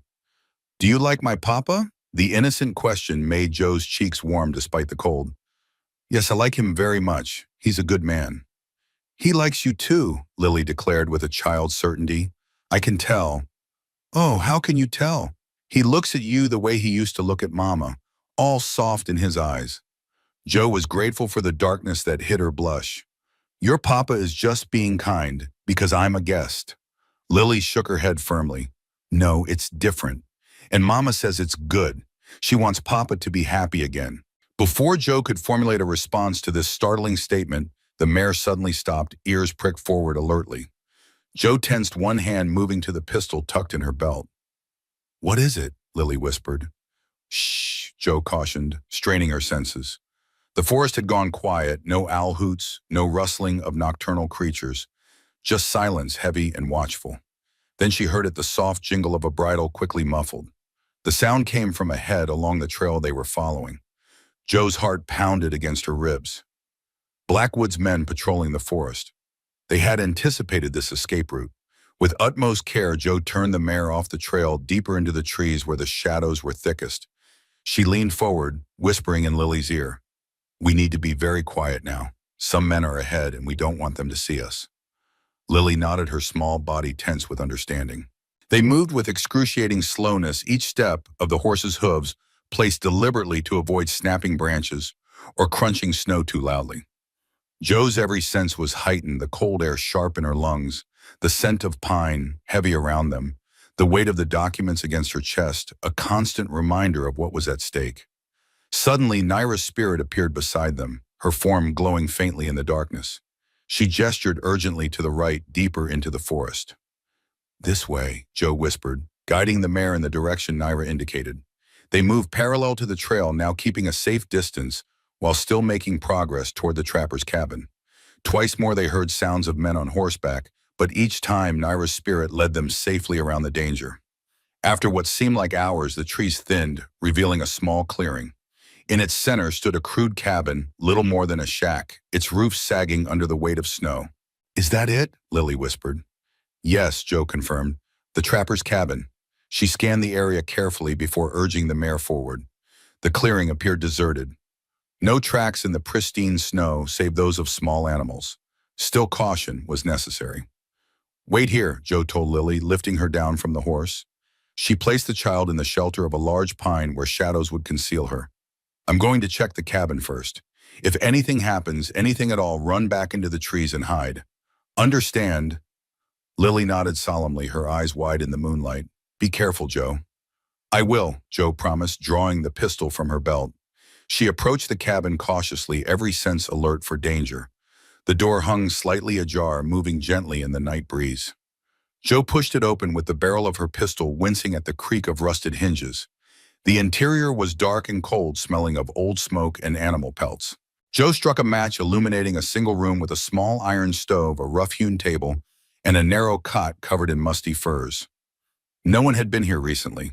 A fine layer of dust covered every surface undisturbed, save for the small tracks of mice. Joe exhaled in relief. "Lily," she called softly, "it's safe. Come inside." Lily emerged from her hiding place, hurrying across the clearing to join Joe. Inside the cabin, she looked around with undisguised curiosity. "It's smaller than our house," she observed. "Indeed it is," Joe agreed, lighting a small lantern she found on the table. "But it will shelter us for a little while." Joe moved to the stove, finding the loose floorboard Sam had described. She pried it up, revealing a small space beneath. Inside was an old coffee tin, just as he had said. She removed the documents from inside her dress and placed them in the tin, along with a brief note explaining the situation and requesting Whitefeather take them to the territorial judge in Helena. Then she replaced the tin and floorboard, ensuring everything looked undisturbed. "Now what?" Lily asked, sitting on the edge of the cot. "Now we rest for a little while," Joe said, checking that the lantern was shielded from outside view. "Then we'll head back to your papa." Lily yawned, the excitement and late hour catching up with her. "I'm sleepy." "I know, sweetheart." Joe wrapped one of the blankets from the saddlebag around Lily's shoulders. "You can nap for a bit. I'll keep watch." Lily curled up on the cot, her eyelids already drooping. "Will you sing the snow song, the one you taught me?" Joe smiled, smoothing Lily's curls back from her forehead. "Of course." As Joe sang softly, Lily's breathing deepened into sleep. When the song ended, Joe tucked the blanket more securely around the child's small form, then moved to the cabin's single window. Outside, the moon had risen higher, casting the clearing in silver light. The forest beyond was a wall of darkness sheltering unknown dangers. Somewhere out there, Blackwood's men were searching for them. And back at the homestead, Sam waited alone. Joe felt a familiar presence and turned to find Naira's spirit beside her, gazing down at Lily with transparent affection. "Thank you," Joe whispered, "for guiding us safely."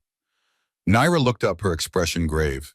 She pointed urgently back the way they had come, then made a gesture like a gun firing. Joe's blood ran cold. "Him, is he in danger?"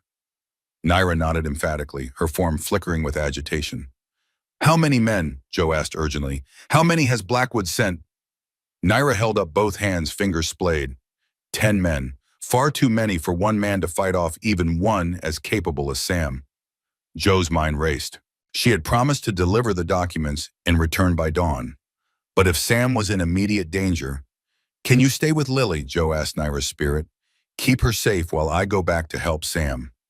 Naira hesitated, then nodded slowly. She moved to stand beside the sleeping child, her transparent hand hovering protectively over Lily's head. Decision made, Joe gathered her cloak and checked the pistol. She left one blanket and some food on the table for Lily when she woke, along with a brief note explaining she had gone to help Sam and would return soon. "Take care of her," Joe told Naira's spirit. "I'll bring Sam back safely, I promise." Outside, the mare nickered softly as Joe approached. She mounted quickly, turning the horse toward the homestead. Whatever danger awaited, she would face it. Sam had saved her life once long ago. Now it was her turn to save his. She urged the mare into a trot, following their earlier tracks back through the forest. The moon lit her way, casting long shadows across the snow. In the distance, an owl called 3 times in quick succession, like a warning, or like gunshots. Joe dug her heels into the mare's flanks, urging her to greater speed. "Hold on, Sam," she whispered into the night wind. "I'm coming." Behind her, the trapper's cabin grew small in the distance, sheltering a sleeping child and the watchful spirit of her mother. Ahead lay uncertainty and danger, and a man worth risking everything for. Joe rode hard through the moonlit forest, following their earlier tracks back toward the homestead. The mare, sensing her urgency, maintained a steady pace despite the challenging terrain. Every snap of a twig, every shadow between the trees set Joe's nerves on edge, but she pushed forward relentlessly. Naira's warning had been clear. Sam faced overwhelming odds. 10 men against 1. Even with the advantage of defending his home, those were impossible odds. As Joe neared the edge of the Winters property, she slowed the mare, approaching more cautiously. The moonlight illuminated the clearing around the cabin, making it easy to spot the horses tied at the hitching posts. 6 of them, meaning at least that many men inside or around the property. The cabin itself appeared quiet, lamplight glowing behind drawn curtains. No movement, no sounds of struggle. Perhaps she wasn't too late. Joe dismounted, tethering the mare to a tree at the forest's edge. She would approach on foot, using the shadows for cover. The pistol felt heavy in her hand as she crept forward, staying low and moving from one patch of darkness to the next. She had nearly reached the barn when a sound stopped her bootsteps, crunching through snow coming around the corner of the building. Joe pressed herself against the barn wall, hardly daring to breathe. A man appeared, rifle cradled in his arms. One of Blackwood's hired guns keeping watch. He paused, scanning the area, then continued his patrol around the perimeter. Joe waited until he had passed, then slipped toward the back of the barn. A small window there would allow her to see inside without being detected. Rising on tiptoe, Joe peered through the grimy glass. The interior was dimly lit by a single lantern hanging from a beam. And there, tied to one of the support posts, was Sam. His head hung forward, blood matting the hair at his temple. His hands were bound behind him around the post, forcing him into an uncomfortable position. But his chest rose and fell steadily, alive at least. 2 men stood guard, one leaning against the far wall, cleaning his fingernails with a knife. The other sat on an upturned bucket rifle across his knees, looking bored. Joe's mind raced, calculating odds and options. She had the element of surprise, but even if she managed to overcome these 2 guards, there were at least 4 more men to contend with, possibly more, if Naira's count of 10 was accurate. A noise from the direction of the cabin drew her attention. The front door opened, spilling golden light onto the snow. A figure emerged, tall, broad-shouldered, unmistakable, even in silhouette. Blackwood. He strode toward the barn, 2 more men flanking him. Joe ducked down quickly, heart hammering against her ribs. She needed to act now before they reached Sam. Moving to the barn's back door, Joe tested the handle. Locked. She glanced around, desperately seeking another entry point. The hayloft window stood partially open, a ladder leading up to it from the outside for loading hay. Without hesitation, Joe climbed the ladder, wincing at every creak of the aged wood. The window was just large enough for her to squeeze through if she removed her cloak.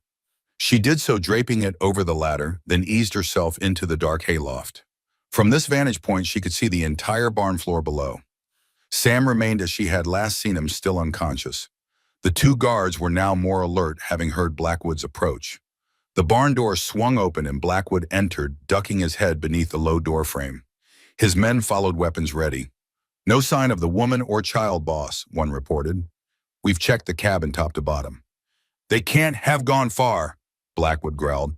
"Not in this snow, not at night. Find them." "We've got men searching the woods," another said. "If they're out there, we'll find 'em." Blackwood approached Sam's slumped form. "Wake him," he ordered. One of the guards tossed a bucket of water into Sam's face. He jerked awake, coughing and sputtering, disorientation quickly giving way to fury as he recognized his situation. "Blackwood," he spat, struggling against his bonds. "Mr. Winters," Blackwood greeted with mock civility. "So glad you could join us. Now perhaps you'd like to tell me where you've hidden your daughter and that meddlesome woman." "Go to hell," Sam growled. Blackwood sighed as if disappointed. "I thought you might take that approach." He nodded to one of his men, who stepped forward and drove a fist into Sam's stomach. Sam doubled over as much as his bonds would allow, the breath knocked from his lungs. But when he straightened, his eyes burned with defiance.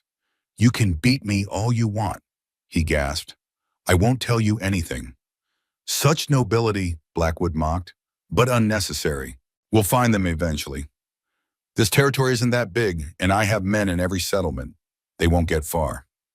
Sam said nothing, his jaw set in stubborn silence. Blackwood moved closer, his voice dropping to a menacing murmur. "What I'm more interested in, Winters, is what exactly Miss Tremaine meant about original survey documents and unratified boundary adjustments." A flicker of surprise crossed Sam's face before he could mask it. "Ah," Blackwood smiled coldly. "So she wasn't bluffing. The documents do exist." "I don't know what you're talking about," Sam insisted. "I think you do." Blackwood began pacing before him. "I think you know exactly where the most valuable silver deposit in the territory is located, and I think you know it's technically on your land, not mine." In the hayloft, Jo held her breath. Blackwood was piecing it together faster than they had anticipated. "5 years I've been mining that silver," Blackwood continued. "5 years of wealth flowing into my pockets. And now you and your savage friend think you can take it from me." He laughed, a harsh sound devoid of humor. "I built this territory, Winters. Every business, every politician, every lawman answers to me." "Not every lawman," Sam countered. "Sheriff Jenkins is an honest man." "Jenkins is one man, and men are so fragile." Blackwood gestured to his companions. "Case in point." One of the men handed Blackwood a knife, long-bladed, wickedly sharp. He tested its edge against his thumb, drawing a bead of blood. "Last chance, Winters. Where are the documents? Where have you hidden the woman and child?" Sam's gaze never wavered. "Even if I knew, I wouldn't tell you." "Pity," Blackwood sighed. "I was hoping to resolve this cleanly." In the hayloft, Jo knew she had to act. 6 men against 1 woman with a pistol were terrible odds, but she couldn't watch them torture Sam. She needed a distraction, something to even the playing field. Her gaze fell on the lantern hanging from the beam. If she could shoot it down, the spilled oil would ignite, creating chaos she could use to her advantage. Taking careful aim with her pistol, Jo steadied her breathing. 1 shot. She would have only 1 chance. She squeezed the trigger. The report was deafening in the confined space of the barn. The bullet struck true, shattering the lantern. Burning oil rained down, igniting the hay scattered across the barn floor. Pandemonium erupted below. The men shouted in alarm, some drawing weapons, others trying to stamp out the rapidly spreading flames. Blackwood bellowed orders, momentarily forgetting Sam in the confusion. Jo used the distraction to slide down a support beam to the barn floor. Keeping low, she circled behind the chaos toward Sam. He had spotted her now, his eyes wide with a mixture of relief and horror. "Jo," he mouthed, shaking his head in warning. She ignored him, drawing her knife to cut his bonds. The smoke was thickening, making it difficult to see or breathe. "The woman," one of Blackwood's men shouted, spotting Jo through the haze. "She's here." A bullet splintered the post inches from Jo's head. She ducked, returning fire with her pistol. Her shot went wide, but it bought her precious seconds to slice through the ropes binding Sam. As his hands came free, Sam staggered, nearly falling. Jo caught him, supporting his weight. "Can you walk?" she asked urgently. "Have to," he grunted, straightening with effort. "Lily, safe," Jo assured him, "at the trapper's cabin with Naira watching over her." Relief flashed across his face, quickly replaced by determination. "We need to get out of here." The fire was spreading rapidly now, driven by the dry hay and winter-parched wood.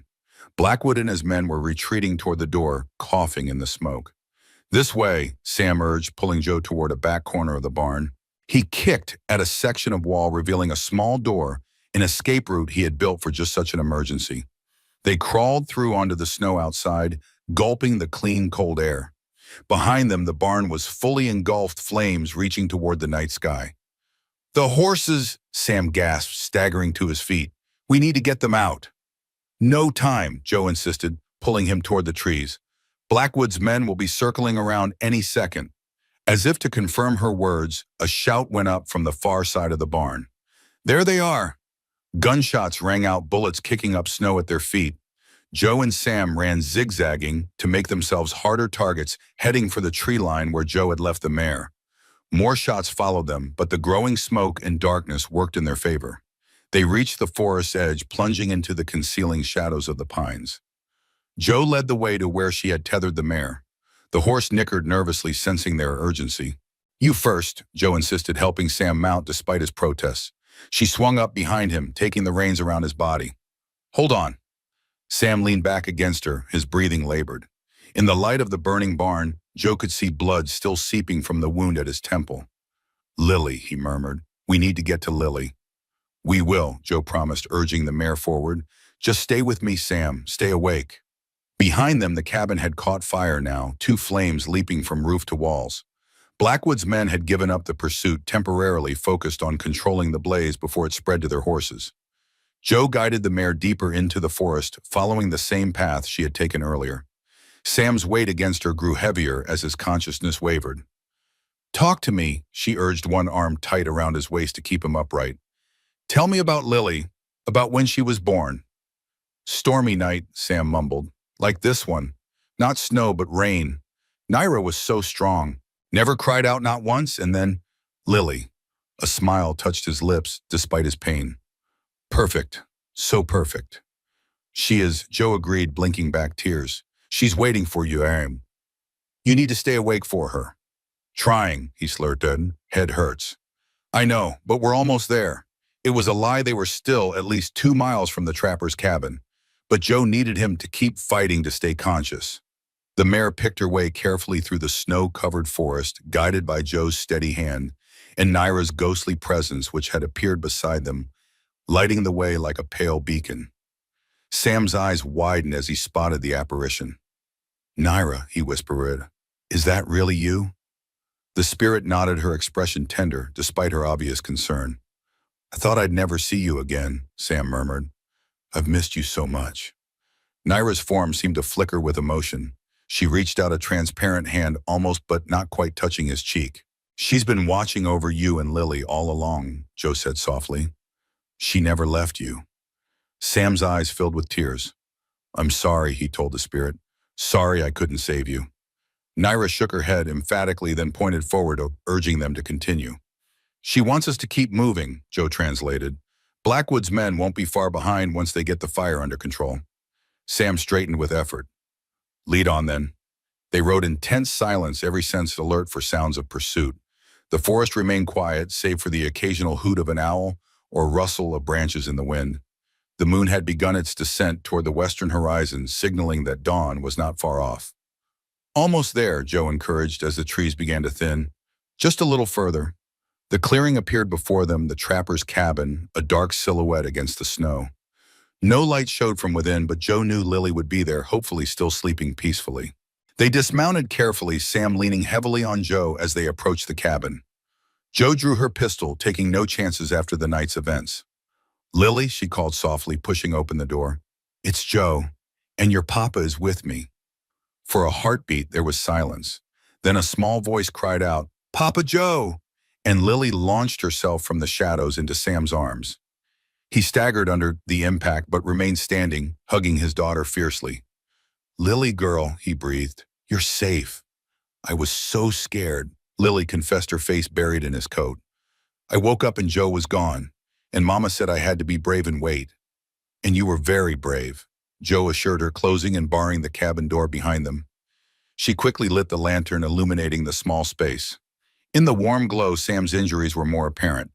Blood had dried in a trail down the side of his face, and he moved with the stiffness of someone who had taken multiple blows. "You're hurt," Lily said, her small face crumpling with concern. "It's nothing," Sam assured her, though his pallor belied his words. "Just a bump on the head." Joe guided him to the cot. "Sit. Let me tend to that wound." While Lily watched anxiously, Joe cleaned the cut on Sam's temple with water from her canteen, then applied a poultice of herbs she had brought in her bag. The bleeding had mostly stopped, but the wound would need a proper attention once they reached safety. "What happened, Papa?" Lily asked, holding his hand tightly. "Did the bad men come?" Sam exchanged a glance with Joe over Lily's head. "Yes, sweetheart, but we got away. Everything's going to be all right now." Joe wasn't so certain. They had escaped temporarily, but Blackwood and his men would be searching for them come daylight. The trapper's cabin would be an obvious place to look. "We can't stay here," she said quietly to Sam. As soon as it's light, they'll be combing these woods. Sam nodded, wincing at the movement.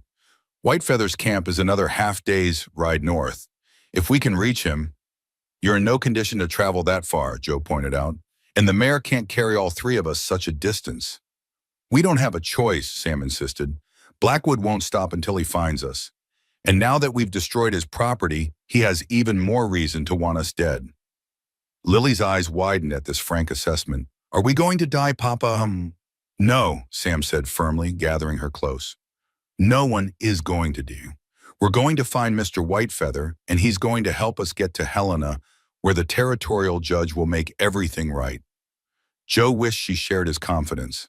The odds seemed stacked impossibly against them, injured, outnumbered with a small child to protect, and only one horse between them. Yet as she looked at Sam and Lily huddled together on the narrow cot, something resolved within her. She had found these people by chance or fate or Naira's ghostly intervention, and now they were her responsibility. Her family in a way she had never had before. We'll leave at first light, she decided. Take turns riding the mare. Blackwood's men will expect us to head for town, so we'll go north instead, deeper into the hills. Sam studied her face in the lantern light. You don't have to do this, Joe. This isn't your fight. It became my fight the moment Lily asked if I could be her mommy, Joe replied simply. And it's been my fight since long before that, when you saved my mother all those years ago. Something shifted in Sam's eyes, a softening, a recognition. I wish I could have saved her, he said quietly. Your mother. You saved me, Joe reminded him. And now I'm going to save you and Lily. That's how it works, we save each other. Lily, listening to this exchange with solemn attention, nodded as if this made perfect sense. Like a real family, she declared. The simple statement hung in the air between them, laden with possibility. Not a question, not a hope, a statement of fact from a child who saw truth more clearly than adults ever could. Joe felt her throat tighten with emotion. Yes, she agreed softly, like a real family. Sam's gaze held hers across the small space, something unspoken passing between them. Then he looked away, focusing on Lily. You should try to get some more sleep, Lily girl. We have a long journey ahead tomorrow. Will you and Joe sleep too? Lily asked through a yawn. I'll keep watch, Joe said. Your papa needs to rest so his head can heal. Despite Sam's protest, Joe insisted he lie down with Lily. The child curled against his side, her small body providing warmth in the cold cabin. Within minutes, her breathing had deepened into sleep. Sam remained awake longer, his gaze following Joe as she moved about the cabin, checking the door and window, adding wood to the small stove, preparing for their departure at dawn. Thank you, he said finally, his voice a low rumble in the quiet night, for coming back for me. Joe paused in her tasks, meeting his eyes across the room. I couldn't leave you to face them alone. Most would have, Sam said simply. Most have. The weight of his past rejections hung in his words. People who had turned away left him to fight his battles alone. Joe understood that weight all too well. I'm not most people, she said softly. No. Sam agreed, his eyes holding hers. You're not. Something passed between them, then unspoken but undeniable. A recognition, a possibility, a future neither had dared imagine before this moment. Sleep, Joe urged gently. Dawn will come soon enough. Sam's eyes drifted closed, exhaustion finally claiming him. Joe watched over him and Lily, this unexpected family she had found in the wilds of Montana Territory. Outside, the moon completed its journey across the sky, stars fading as the first hint of dawn tinged the eastern horizon. A new day approached, bringing with it unknown dangers and challenges. But for the first time in her life, Joe wasn't facing them alone. We save each other, she had told Sam. And in that simple truth lay all the hope she needed to face whatever might come. Naira's spirit appeared beside her, more transparent now in the growing light. She nodded once approval, clear in her ghostly features, then pointed toward the coming dawn. The message was clear. Time to move on, time to face what waited beyond the safety of these walls. I know, Joe whispered. I'll keep them safe, I promise. As if in response, the first ray of sunlight broke over the distant mountains, painting the snow-covered landscape in gold. A new day had begun, and with it, a chance for a new life if they could survive what lay ahead. The first light of dawn painted the snow-covered landscape in shades of rose and gold. Joe stood in the doorway of the trapper's cabin, watching the eastern horizon brighten. Behind her, Sam and Lily still slept, huddled together on the narrow cot for warmth. They needed to move soon. Blackwood's men would be scouring the forest as soon as there was enough light to track, and the trapper's cabin would be an obvious place to search. Yet Joe was reluctant to wake them, especially Sam, who desperately needed rest to recover from his injuries. A soft sound drew her attention. Naira's spirit stood beside her, gazing at her sleeping family with transparent longing. Even in death, the bond between them remained unbroken. "I'll take care of them," Joe promised in a whisper. "Whatever happens." Naira turned to her, an urgent message in her spectral eyes. She pointed north toward the distant mountains, then made a gesture like riding a horse followed by another indicating pursuit. Joe understood immediately. "Blackwood's men are coming from the north." Naira nodded, then held up 4 fingers. 4 men. Joe's mind raced. "And the others from the south." Another nod. 6 fingers this time. Joe's heart sank. They were surrounded, caught between 2 groups of Blackwood's thugs closing in from opposite directions. The trapper's cabin, once a refuge, had become a trap. She turned back inside, moving quickly to Sam's side. "Sam," she said urgently, shaking on his shoulder gently. "Wake up. We need to go." Sam's eyes opened immediately, alert despite his injuries. One look at Joe's face told him all he needed to know. "Blackwood, his men are coming, 2 groups north and south." Sam sat up carefully, mindful of Lily still sleeping beside him. "How far?" "Close," Joe said grimly. "Naira's warning us." A flicker of wonder crossed Sam's face at the mention of his dead wife's ghost, but he pushed it aside, focusing on the immediate danger. "We can't outrun them with only 1 horse, not with Lily." "I know." Joe moved to the cabin's single window, peering out at the surrounding forest. "We need another option." Sam joined her, wincing as he stood. His face was pale, the wound at his temple an angry red against his skin. "There's a ravine about a mile east of here, deep with caves at the bottom. If we could reach it, we might be able to hide." Joe considered this. "We'd leave tracks in the snow." "Not if we follow the stream," Sam countered. "It runs near here all the way to the ravine. The water would hide our trail." It was a desperate plan, but the only one they had. Joe nodded. "How cold is the water?" "Cold enough to kill if you stay in too long," Sam admitted, "but we'd only need to wade the shallows, keep to the edges." "All right." Joe made a swift decision. "We'll follow the stream to the ravine, but we need to move now." Sam gently woke Lily, explaining in simple terms that they needed to play a special hiding game. The child rubbed sleep from her eyes, immediately solemn. "Is it the bad men again?" she asked, her voice small. "Yes, sweetheart," Sam said honestly. "But don't worry, Joe and I won't let them find us." Joe packed their meager supplies, the remaining food matches, the pistol with its few remaining bullets. Sam checked the mare, ensuring she was ready for the journey. "We'll send her in the wrong direction," he told Joe. "Give her a slap and let her run south. Might buy us some time if they follow her tracks instead of looking for ours." Joe nodded, impressed by his strategic thinking even under pressure. "Ready." Sam lifted Lily into his arms, ignoring the pain the movement clearly caused him. "Ready." They slipped from the cabin into the early morning light. The air was bitterly cold, their breath forming clouds before their faces. Sam led the way, moving with surprising stealth for an injured man carrying a child. At the edge of the clearing, he paused, pointing toward a line of scrubby willows about 50 yards away. "The stream runs through there. Once we reach it, we'll release the mare." Joe took Lily from him, allowing Sam to guide the nervous horse. They moved as quickly as they dared across the open ground, painfully aware of how exposed they were against the white snow. The willows provided some cover as they reached the stream, a narrow ribbon of dark water cutting through the snowy landscape. Sam whispered to the mare, stroking her neck one last time before removing her saddle and bridle. "She'll head back to the homestead," he explained to Joe. "It's what horses do, return to their stable. But Blackwood's men don't know that. They'll think we're riding south." With a sharp slap to her flank, Sam sent the mare galloping across the clearing. They watched until she disappeared into the trees, heading south as predicted. "Now us," Sam said, turning to the stream. The water looked icy black against the snow-covered banks. "Stay close to the edge. Step where I step." He entered the water first, his sharp intake of breath the only indication of its temperature. Joe followed, carrying Lily, who buried her face against Joe's neck to muffle her gasp at the cold. The water was shallow near the banks, no more than ankle deep, but bitterly cold, seeping through Joe's boots almost immediately. She gritted her teeth against it, focusing on placing each foot carefully on the slippery stones. They moved downstream, staying just within the water's edge, where their footprints would be washed away. The going was slow and treacherous, every step requiring concentration to avoid slipping or stepping too deeply into the numbing water. Lily remained remarkably quiet, sensing the gravity of their situation. Occasionally, she would whisper something to Joe or point out a particularly beautiful icicle hanging from an overhanging branch. But mostly she just held on tight, her small body warm against Joe's chest.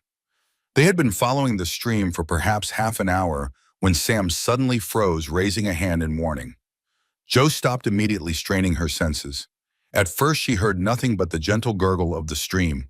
Then it came the distant sound of men's voices carried on the still morning air. "Tracks lead this way. Check the cabin first. Spread out." The voices faded in and out, but the message was clear. Blackwood's men were close and they were methodically searching the area. Sam gestured for Joe to press against the bank, where an overhang of snow and roots provided some concealment.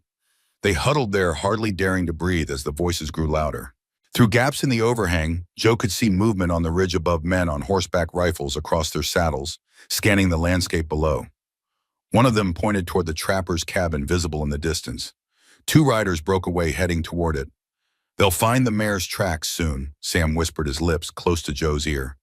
"We need to move. The ravine isn't far now." Joe nodded, adjusting Lily's weight in her arms.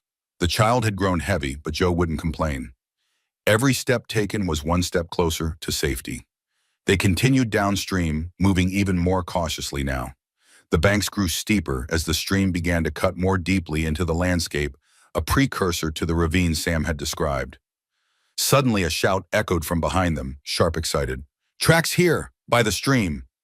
Joe's heart slammed against her ribs. They'd been discovered. "Run!" Sam urged, taking Lily from Joe's arms despite his own weakness. "The ravine is just ahead." "See where the stream drops? There's a path down just before it." Joe saw it now. A place where the stream plunged over a rocky ledge, falling perhaps 30 feet to continue its journey below. Just before this small waterfall, an animal trail descended the steep bank to the ravine floor. They abandoned any pretense of stealth, splashing through the water toward the path. Behind them, more shouts indicated their pursuers had spotted them.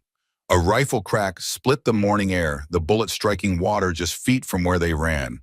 Joe ducked instinctively, but kept moving one hand on Sam's back to steady him as he carried Lily. They reached the path and half ran, half slid down the steep incline, loose stones and dirt cascading around them. The ravine floor was shadowy, the morning sun not yet reaching its depths. The stream pooled in a small basin at the base of the waterfall before continuing its journey through the narrow canyon. "This way," Sam gasped, staggering slightly under Lily's weight. He headed toward the waterfall, skirting the pool to reach the rock face behind the falling water. Joe followed, realizing his intent. Behind the waterfall, eroded by centuries of flowing water, was a shallow cave just deep enough to conceal them if they pressed back against the rock. They squeezed inside the roar of the falling water, overwhelming all other sounds. The space was cramped, forcing them to huddle close together. Lily clung to her father, eyes wide with fear and excitement. "Will they find us, Papa?" she whispered. "No, Lily girl," Sam assured her, though his eyes meeting Joe's over Lily's head held no such certainty. "This is a special hiding place." Joe drew the pistol from her belt, checking the remaining bullets, 3, not enough for a prolonged fight, but perhaps enough to buy them time if discovered. Through the curtain of falling water, distorted by its constant movement, they could see figures appearing at the top of the ravine, dark silhouettes against the morning sky. Men with rifles scanning the canyon below. One pointed toward the waterfall. Words were exchanged, though the roar of water drowned them out. Then 2 men began descending the path they had used, while others spread out along the rim of the ravine, effectively cutting off any escape in that direction. "If they search behind the waterfall," Joe began. "They will," Sam said grimly. "It's an obvious hiding place." Joe's grip tightened on the pistol. "I'll hold them off. You take Lily and go deeper into the ravine." Sam shook his head firmly. "We stay together." "Sam." "No." His voice was quiet but unyielding. "We're not separating, not now." The intensity in his eyes silenced Joe's arguments. This man who had lost so much would not lose anyone else, not without fighting to his last breath. Lily, sensing the tension, pressed closer between them. "Mama says there's another way," she whispered. Both adults looked at her sharply. "What do you mean, sweetheart?" Joe asked. "Mama's here," Lily explained, pointing to an empty space beside them, where Joe realized with a start Naira's spirit now stood. "She says there's a tunnel at the back of the cave. It goes up." Sam stared at the empty space, then at his daughter. "Are you sure, Lily?" Lily nodded emphatically. "Mama used to come here to get special plants. She showed me the tunnel once, but said it was only for emergencies." Joe was already feeling along the back wall of the cave, her fingers searching for any opening. The rock was damp and slick with moss, but then yes, a gap narrow but passable, hidden behind a curtain of hanging roots. "She's right," Joe breathed. "There's a passage." Sam's expression was a complex mixture of relief and wonder. "Naira," he whispered to the empty air. "Thank you." And Joe could have sworn the temperature around them warmed slightly, as if in response to his gratitude. "The men are almost at the pool," Joe warned, peering through the waterfall. "We need to go now." The passage was extremely narrow, requiring them to proceed in single file. Sam insisted Lily go first, then Joe with him bringing up the rear. The tunnel sloped upward at a steep angle, rough-hewn steps carved into the living rock at irregular intervals. "Kiowa made these tunnels," Joe realized aloud, recognizing the handiwork of her mother's people. "This must have been a sacred place once." "Naira said something similar," Sam confirmed from behind her. "She called it the pathway of spirits." "Mom," Lily, leading the way with fearless curiosity, called back to them. "It gets wider up ahead. I can see light." Joe squinted into the darkness. Yes, a faint glow illuminated the tunnel walls ahead, growing stronger as they ascended. The passage eventually opened into a small chamber, perhaps 10 feet across. The light came from above, where a narrow fissure in the rock ceiling allowed sunlight to filter through. Ancient pictographs covered the walls, handprints, animal figures, and abstract symbols that Joe recognized from her childhood among the Kiowa. "It's a medicine cave," she said softly, awed by the discovery. "A place where shamans would come to connect with the spirit world." Lily moved to the center of the chamber, looking up at the shaft of light that illuminated her small form. "It's beautiful," she breathed. Even Sam, practical and grounded as he was, seemed affected by the sacred atmosphere of the place. "Is there a way out?" he asked quietly, as if reluctant to break the spell. Joe examined the chamber carefully. Besides the tunnel they had entered through, another opening was visible on the opposite wall, this one larger, seemingly leading further upward. "This way, I think," she said, moving toward it. This second passage was wider and higher, allowing them to walk almost upright. It curved gently, spiraling upward through the living rock. Occasionally, small openings in the walls provided glimpses of the outside world, the ravine below, the forest beyond, the mountains in the distance. "We're circling up to the top of the ridge," Sam observed, "but where Blackwood's men are searching." Joe nodded. If they could reach the ridge undetected, they might be able to escape into the deeper wilderness beyond, where even Blackwood's men would be reluctant to follow. The passage continued its upward spiral for what felt like hours, but was likely only minutes.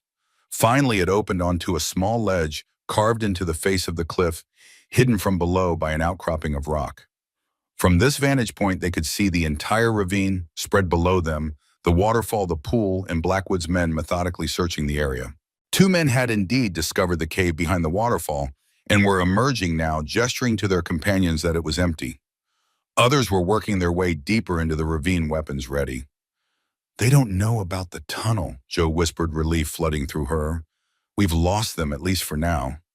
Sam surveyed the landscape with a practiced eye. "We're about half a mile from Whitefeather's camp," he said, pointing to a distant ridge.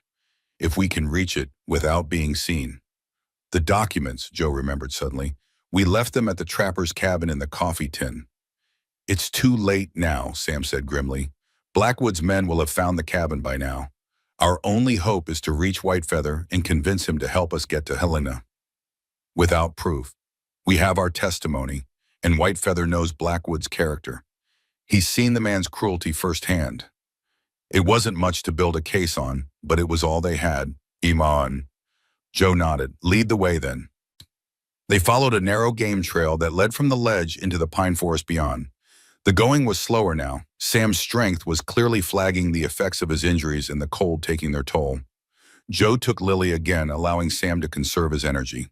The morning wore on, the sun climbing higher in the clear blue sky. They moved as quietly as possible through the forest, alert for any sign of pursuit. Occasionally, distant shouts indicated that Blackwood's men were still searching, but the sounds grew fainter as they put more distance between themselves and the ravine. Lily, resilient as only a child could be, maintained a cheerful attitude despite the danger. She pointed out animal tracks in the snow, identified birds by their calls, and occasionally reported what Mama was telling her about the plants and trees they passed. Joe found herself increasingly accepting of Lily's ability to see and communicate with spirits. Perhaps because she shared the gift, or perhaps because the evidence of Naira's guidance had repeatedly saved their lives. Whatever the reason, Joe no longer questioned the child's reports of her mother's presence. By midday, they reached a ridge overlooking a small valley. In the center of the valley, nestled among ancient pines, stood a cluster of structures, part cabin, part teepee, a unique blend of white and native building techniques. White Feather's camp, Sam confirmed, relief evident in his voice. We made it. As they started down the slope toward the camp, a figure emerged from the largest structure, a tall man with iron gray hair worn in 2 long braids. He wore buckskin leggings and a wool shirt, a rifle held casually but ready in his hands. Joseph Whitefeather, Sam called, raising his hand in greeting. It's Sam Winters. The man lowered his rifle slightly, watching their approach with cautious eyes. As they drew closer, Joe could see that he was older than she had first thought, perhaps 60, with deep lines etched into his copper skin and eyes that held the wisdom of many hard years. Winters, Whitefeather acknowledged when they reached the valley floor. His gaze traveled over Joe and Lily, assessing. You bring trouble to my door. It wasn't a question. I'm sorry, old friend, Sam said sincerely. We had nowhere else to go. Whitefeather's expression softened slightly. The child is well. I'm fine, Mr. Whitefeather, Lily piped up. We played a hiding game in a magic cave. A ghost of a smile touched the older man's lips. Did you, His gaze shifted to Joe, questioning. This is Josephine Tremaine, Sam introduced. A friend, Joe. This is Joseph Whitefeather, former scout for the 7th Cavalry and the finest tracker in the territory. Joe inclined her head respectfully. I'm honored to meet you, Mr. Whitefeather. Kiowa, Whitefeather observed, noting her features. But raised by whites. Yes, Joe admitted. At the Green Valley mission after my mother died. Something like recognition flickered in Whitefeather's eyes. The pregnant woman Winters saved during the raid. You are her child. Joe stared at him, startled. You knew my mother. I was there, Whitefeather said simply. I saw Winters carry her to safety when others would have left her to die. His gaze moved to Sam. A circle completes itself. The observation hung in the air between them, weighted with meaning. Then Whitefeather gestured toward his home. Come, you are cold and hungry. We will talk inside. The interior of Whitefeather's dwelling was warm and surprisingly spacious. A fire burned in a central pit, smoke rising through an opening in the roof. Furs and blankets covered the packed earth floor, and various herbs and plants hung drying from the rafters. Sit, Whitefeather instructed, indicating the blankets near the fire. The child can rest. You both look as if you've had a difficult journey. While Lily curled up on a soft fur, quickly falling asleep, Sam explained their situation to Whitefeather Blackwood's attempts to steal their land, the discovery of the silver mine, Naira's murder, and their desperate flight through the wilderness. Whitefeather listened without interruption, his weathered face revealing nothing of his thoughts. When Sam finished, he was silent for a long moment, gazing into the fire. Blackwood is a disease upon this land, he said finally. Many have suffered under his hand, white and Indian alike. But he has power connections. The territorial governor counts him as a friend.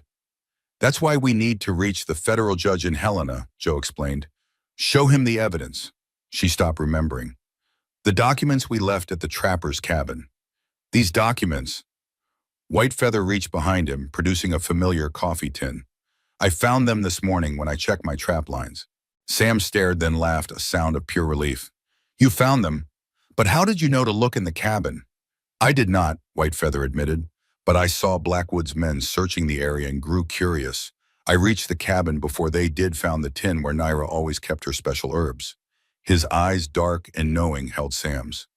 She came to me in a dream last night, told me to be watchful. Joe felt a chill that had nothing to do with the winter cold. You see them too, she realized. The spirits. Whitefeather studied her with new interest. As do you, and the child. It wasn't a question. Yes, Joe confirmed. It's how we found the tunnel behind the waterfall. Naira showed us. A nod as if this explained everything. The pathway of spirits. Few know of it now. It was sacred to the Kiowa long ago. Can you help us reach Helena? Sam asked, bringing the conversation back to their immediate problem. Whitefeather considered this. It is a long journey, especially in winter. Blackwood will have men watching all the roads. But there are other ways, Joe pressed. There are always other ways for those who know how to find them. Whitefeather rose, moving to a chest in the corner of the room. He returned with a rolled piece of hide, which he spread on the floor between them. It was a map drawn in traditional native-style landmarks represented by symbols, rather than to scale distances marked by the number of suns required to travel them. Here we are. Whitefeather indicated a symbol of a pine tree with a line through it. And here is Helena. He pointed to a circle with many smaller circles inside it, a white man's city. Between them lies Blackwood's territory, he continued, indicating a large area marked with a symbol Joe didn't recognize. His men patrol here, here, and here. He pointed to various points along what would be the most direct route. But there is another way. His finger traced a circuitous route that led high into the mountains before descending toward Helena from the west. Through the high passes, difficult terrain, but Blackwood's men avoid it. Too many old spirits dwell there for their comfort. Sam studied the route, frowning. That would take days, and in this weather, it would be dangerous, Whitefeather acknowledged, but less dangerous than facing Blackwood's rifles. Joe considered the options. The mountain route would indeed be treacherous, especially with Lily. But Whitefeather was right. Blackwood would have men watching every conventional approach to Helena. We need to split up, she said suddenly. The idea had been forming in her mind, and now it crystallized into certainty. Sam, you and Lily stay here with Mr. Whitefeather. I'll take the documents to Helena. Absolutely not, Sam responded immediately. I won't let you face that journey alone. A woman traveling alone will attract less attention, Joe argued, especially if I dress in traditional Kiowa clothing. I'd be taken for just another Indian beneath notice. It's too dangerous, Sam insisted. The mountains in winter. I grew up among the Kiowa until I was 7, Joe reminded him. I know how to survive in the wilderness, and I'm not injured as you are. Sam looked to Whitefeather for support, but the older man's expression was thoughtful. She speaks wisdom, Whitefeather said slowly. A lone woman might pass where others would be stopped, and the spirits favor her. They have shown this already. The spirits won't stop a bullet, Sam snapped. No, Whitefeather agreed, but they might guide her path away from those who carry them. Joe moved closer to Sam, placing a hand on his arm. This is the best chance we have. You know it is. You and Lily will be safe here, and I can travel faster alone. Sam's jaw worked as he struggled with the decision. If anything happened to you, it won't, Joe assured him with more confidence than she felt. I'll reach Helena, present the evidence to the judge, and return with federal marshals to arrest Blackwood. And if Blackwood's influence reaches even the federal judge, Sam challenged, then I'll go higher, to the governor in Bozeman, or even to Washington if necessary. Joe's voice was firm. I won't stop until justice is done. Sam searched her face, looking for any sign of doubt. Finding none, he sighed heavily. When would you leave? Tomorrow at first light, Joe decided. Blackwood's men will still be searching the area around the ravine. By the time they widen their search, I'll be well into the mountains. Whitefeather nodded approval. I will prepare supplies and draw a more detailed map of the route. There is a Crow encampment halfway, friends of mine. They will shelter you for a night. The decision made, they turned to more immediate concerns, food, rest, and tending to Sam's injuries. Whitefeather proved to be a skilled healer, applying a poultice of herbs to the wound on Sam's temple and brewing a tea that eased his pain. As evening approached, Lily woke from her nap, refreshed and curious about their new surroundings. Whitefeather, surprisingly gentle with the child, showed her his collection of eagle feathers and taught her a simple crow song. Joe watched them, a bittersweet ache in her chest. In just a few days, these people had become more important to her than anyone in her life. The thought of leaving them, even temporarily, was painful. Yet she knew it was necessary if they were ever to have a future together. After supper, a simple but hearty stew of dried venison and wild onions, Whitefeather excused himself to prepare Joe's supplies for the journey. Lily, tired from the day's excitement, fell asleep quickly on a pallet near the fire. Sam and Joe found themselves alone, seated side by side watching the flames dance in the central pit. "I still don't like this plan," Sam said quietly, breaking the comfortable silence. "I know," Joe acknowledged, "but it's the right one." Sam turned to face her, the firelight casting his features in sharp relief. "Why are you doing this, Joe, risking your life for us, for my land?" It was a question he had asked before in different ways. This time, Joe decided to answer with complete honesty. "Because for the first time in my life, I've found somewhere I belong. Someone I belong with." She met his gaze steadily. "I've spent my whole life running from who I am, hiding my ability to see spirits, ashamed of my mixed blood. But with you and Lily, I don't have to hide anymore. I can just be me." Sam's expression softened. "Joe, you don't have to say anything," she said quickly. "I know this isn't the time or place, and I know Naira will always hold a place in your heart, as she should. I would never." Her words were cut off as Sam leaned forward and kissed her. It was gentle, almost hesitant, his lips warm against hers. Joe froze in surprise for a heartbeat, then responded, her hand rising to rest against his cheek. When they finally drew apart, Sam's eyes held a mixture of wonder and something like peace. "I've wanted to do that since the night you stood up to Blackwood on my porch," he admitted. Joe smiled, a warmth spreading through her that had nothing to do with the nearby fire. That long," he confirmed. "It scared me feeling that way again. After Naira, I thought that part of me was dead." "And now?" Joe asked softly. Sam took her hand, his calloused fingers entwining with hers. "Now I know better. And I know Naira would approve. She sent you to us after all." As if in response to her name, a gentle breeze stirred the air around them, carrying the faint scent of sage and wildflowers. Naira's scent, Joe realized. Approval and perhaps blessing. "Come back to us," Sam said, his voice low and intent. "Whatever happens in Helena, whatever it takes, come back to us." "I will," Joe promised. "Nothing could keep me away." They sat together in companionable silence. After that, hands still joined, watching the fire burn down to embers. Tomorrow would bring new dangers, new challenges. But tonight, in this moment, there was peace and hope. Dawn broke clear and cold, the eastern sky painted in shades of pink and gold. Joe stood outside Whitefeather's dwelling, dressed in traditional Kiowa garments. The older man had provided buckskin leggings, a warm tunic, and a fur-lined cloak. Her black hair was braided in the traditional style, completing the transformation. "You look like your mother," Sam said quietly from behind her. Joe turned, smiling. "You remember her?" "I only saw her briefly, but yes." Sam's eyes held warmth as they took in her appearance. She had the same strength in her eyes. Whitefeather emerged from his home carrying a small pack. "Everything you need is here," he told Joe. "Food, fire-making tools, medicine, and this." He handed her a small leather pouch on a cord, a protection charm. "The old spirits will recognize it and maybe watch over you." "Thank you," Joe said, slipping the cord around her neck, "for everything." Lily was the last to emerge, rubbing sleep from her eyes. When she saw Joe in her Kiowa clothing, her eyes widened. "You look like a princess from a story." Joe knelt, opening her arms to the child. "I have to go away for a little while, Lily, but I'll come back, I promise." Lily threw her arms around Joe's neck, hugging her fiercely. "Mama says she'll help watch over you," she whispered, "so you won't be alone." Tears pricked at Joe's eyes. "Tell her thank you for me." Standing, Joe faced Sam one last time. Words seemed inadequate for everything she wanted to say, so she simply stepped forward and kissed him, a promise, a goodbye, a beginning. 3 days to Helena, Whitefeather reminded her. Then 2 back, if all goes well. Joe nodded, securing the pack on her shoulders. "I'll return as soon as I can."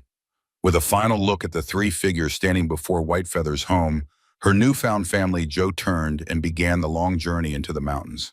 The documents that could destroy Blackwood were secure in an inner pocket of her tunic, the weight of them a constant reminder of what was at stake. The first part of the journey was relatively easy, a gradual ascent through pine forests following game trails that wound ever upward. Joe moved steadily, conserving her strength for the more difficult terrain ahead.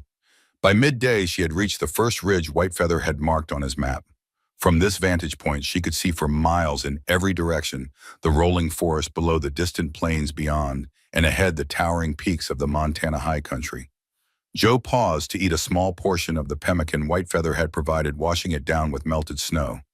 As she rested, she sensed a familiar presence beside her. "Naira," she acknowledged, not turning. "You're a long way from home." The spirit made no sound, of course, but when Joe finally looked, she saw approval in the ghost's transparent features. "I'll take care of them," Joe promised, "always." Naira's form seemed to shimmer in agreement before fading from view. Not gone, Joe sensed, but conserving her energy for when she might be needed most.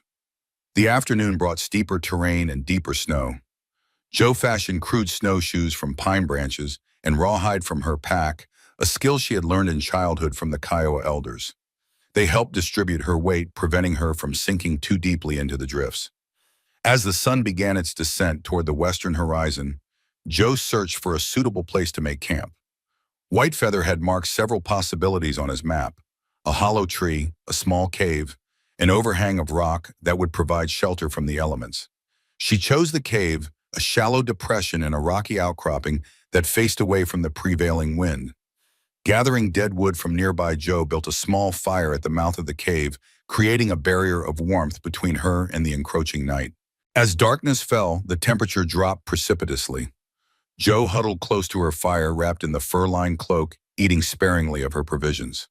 The mountains at night were eerily beautiful stars blazing overhead in a black velvet sky, the snow reflecting their light, until the whole landscape seemed to glow with an inner radiance. Despite the cold and her solitude, Joe felt a strange peace. All her life she had been caught between two worlds, not fully white, not fully Kiowa, gifted with an ability that most found frightening or suspicious. Now, perhaps for the first time, she had found a place where all parts of herself could exist in harmony. If she succeeded in this mission, if she reached Helena and convinced the federal judge to act against Blackwood, she could return to Sam and Lily. They could build a life together, one where spirits and the living coexisted, where her mixed heritage was a strength rather than a burden. With these hopeful thoughts, Joe drifted into a light sleep, the fire burning low before her. She woke suddenly hours later, every sense alert. Something had disturbed her rest, a sound of presence. Joe lay perfectly still, listening. There, a soft crunch of snow, the whisper of fabric against fabric. Someone was approaching her campsite. Moving with deliberate slowness, Joe reached for the knife at her belt. The fire had burned down to embers, providing little light but also making her less visible to whoever lurked in the darkness. A figure appeared at the edge of the firelight, tall, broad-shouldered, familiar in its arrogance. "Miss Tremaine," Thomas Blackwood greeted, his voice carrying easily in the still night air. "Or should I say, Miss Kiowa, you look quite the savage in that getup." Joe rose in one fluid motion, knife held ready. "How did you find me?" Blackwood smiled coldly. "Did you think Whitefeather was the only one who could read sign? Your tracks weren't hard to follow once we knew where to look." He gestured, and two more men emerged from the darkness, rifles trained on Joe. "And we've been watching his camp since yesterday. Saw your touching farewell this morning." Joe's mind raced. If Blackwood had been watching Whitefeather's camp, then Sam and Lily were in danger too. "They're fine for now," Blackwood said, reading her expression. "I left most of my men to keep an eye on them. Insurance, you might say." "What do you want?" Joe demanded, though she already knew the answer. "The documents, of course." Blackwood held out his hand. "Give them to me now, and perhaps I'll let Winters and his brat live." Joe's grip tightened on her knife. "And if I refuse," Blackwood sighed as if disappointed by her predictability, "then my men at Whitefeather's camp have orders to burn it to the ground with everyone inside." He paused, allowing the threat to sink in. "Your choice, Miss Tremaine. The documents or their lives?" For a heartbeat, Joe considered attacking. One desperate lunge with the knife might catch Blackwood by surprise. But his men would shoot her before she could reach him, and then Tom and Lily would still be in danger. "How do I know you'll keep your word?" she asked, playing for time. "You don't," Blackwood admitted candidly. "But what choice do you have? Besides, I'm a businessman. Once I have what I want, killing Winters serves no purpose. It would only draw unwanted attention." It was a cold calculation, but it held a certain logic. If Blackwood had the documents exposing his illegal mining operation would be impossible. With no threat to his interests, he might indeed leave Sam and Lily alone. Or he might kill them anyway, tying up loose ends. Joe felt trapped, caught in an impossible choice. The documents in her tunic represented justice for Naira's security, for Sam and Lily, a future for all of them. But what good was justice if they weren't alive to see it? A soft breeze stirred the dying embers of her fire, carrying with it the faint scent of sage and wildflowers. Naira present, even here watching, waiting. And suddenly Joe knew what to do. Very well, she said, reaching slowly into her tunic. You win, Blackwood. She withdrew the packet of documents, holding them just beyond the reach of the firelight. But I want your word written and signed that you'll leave the Winters family alone, permanently. Blackwood's eyes gleamed with triumph. Of course, I'm a reasonable man. He reached into his coat, producing a small notebook and pencil. I'll write it right now. While he scribbled in the notebook, Joe glanced toward the sky. The stars seemed to pulse with increased brightness, as if responding to her silent plea. Now, Naira, she thought, if you're truly here, if you can truly influence the physical world, now is the time. The wind picked up, suddenly swirling around the small campsite. The dying embers of Joe's fire flared to life, sparks flying upward in a spiraling column. Blackwood looked up, startled. What the? The wind intensified, becoming a localized whirlwind that swept around the campsite. Snow lifted from the ground, joining the sparks in a blinding vortex of white and red. Joe didn't hesitate. In the confusion, she lunged forward, driving her knife deep into Blackwood's shoulder, not a killing blow, but one that would incapacitate. He screamed, more in rage than pain, staggering backward. His men fired blindly into the whirlwind, bullets whistling harmlessly into the night. Joe dropped to the ground, rolling away from the line of fire. The documents were still clutched in her hand, her most precious possession. With Blackwood and his men momentarily blinded by the supernatural storm, she had one chance at escape. She ran plunging into the darkness beyond the campsite. Behind her, Blackwood's enraged shouts faded as the wind continued its unearthly howl. Joe didn't look back, focusing only on placing one foot before the other. The mountainside was treacherous in the dark, each step risking a fall on the snow-covered slope. But fear and determination drove her forward, away from Blackwood, away from his threats against those she loved. Dawn found her miles from the campsite, exhausted but unharmed. The documents were safe, still tucked securely in her tunic. But Blackwood's words echoed in her mind. I left most of my men to keep an eye on them. Insurance, you might say. Sam and Lily were in danger. Perhaps Whitefeather, too. With Blackwood wounded but alive, his rage would be terrible. Joe faced a choice: continue to Helena as planned or return to warn Sam. The logical choice was clear reach.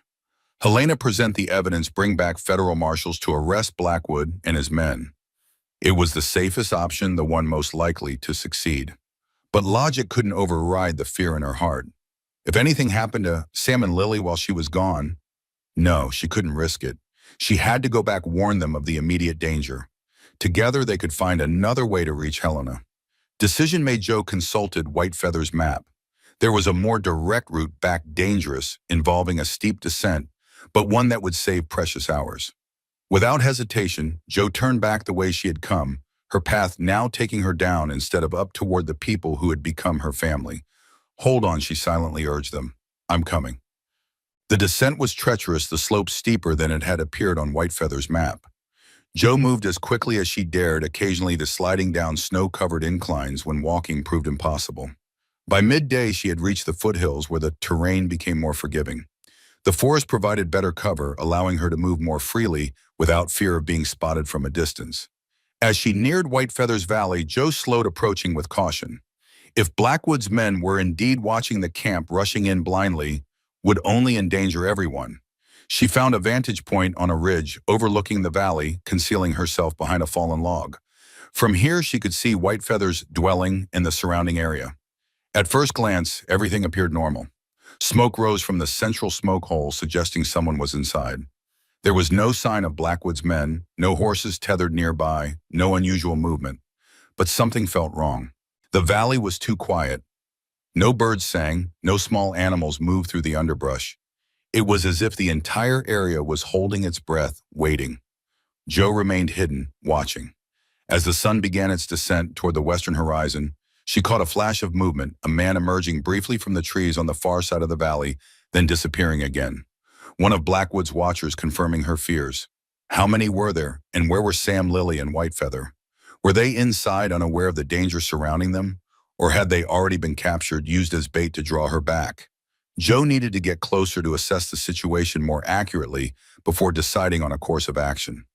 Moving with the stealth she had learned from her Kiowa elders, she began circling the valley, staying within the tree line, invisible to any watchers below. It took nearly an hour to reach the back of Whitefeather's dwelling. Here, a small stream provided water for the camp, and a narrow path led to the structure's rear entrance. If she could reach that entrance unseen, Joe waited for a cloud to pass over the sun, dimming the light momentarily. In that brief shadow, she darted across the open ground to the back of the dwelling, flattening herself against the wall beside the entrance. Listening intently, she could hear voices inside, low, male, unfamiliar. Not Sam, not Whitefeather, Blackwood's men. Should have heard something by now, one was saying. Boss said he'd fire 3 shots if he found her. Maybe he's still tracking her, another replied. These mountains are big. Or maybe she got the drop on him, a third suggested. Wouldn't that be something, a half-breed woman outsmarting Thomas Blackwood? Laughter quickly hushed. Watch your mouth.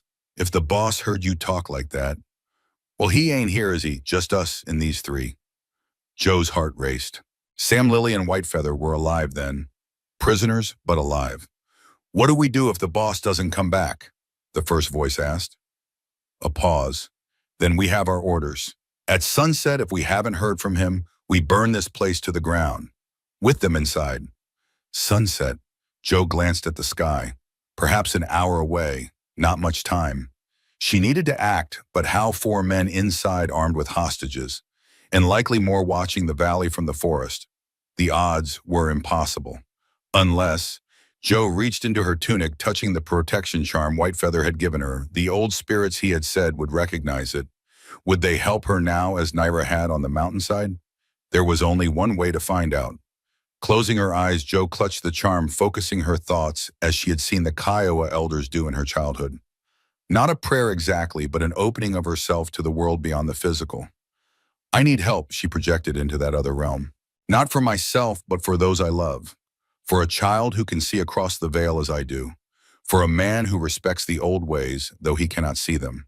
For your people threatened by those who would destroy all that is sacred. At first, nothing happened. The wind continued its gentle sigh through the pines. The sun continued its arc toward the horizon. The voices inside continued their grim discussion. Then gradually, Joe became aware of a change. The quality of the light shifted, taking on a golden hue that had nothing to do with the setting sun. The air grew warmer, though winter still held the land in its grip. And most strangely, the sounds of the forest, the rustling of branches, the distant call of birds, seemed to slow, stretching out until they became almost unrecognizable. Joe opened her eyes to a transformed world. The physical landscape remained the same, Whitefeather's dwelling before her, the valley spread around it, the mountains beyond.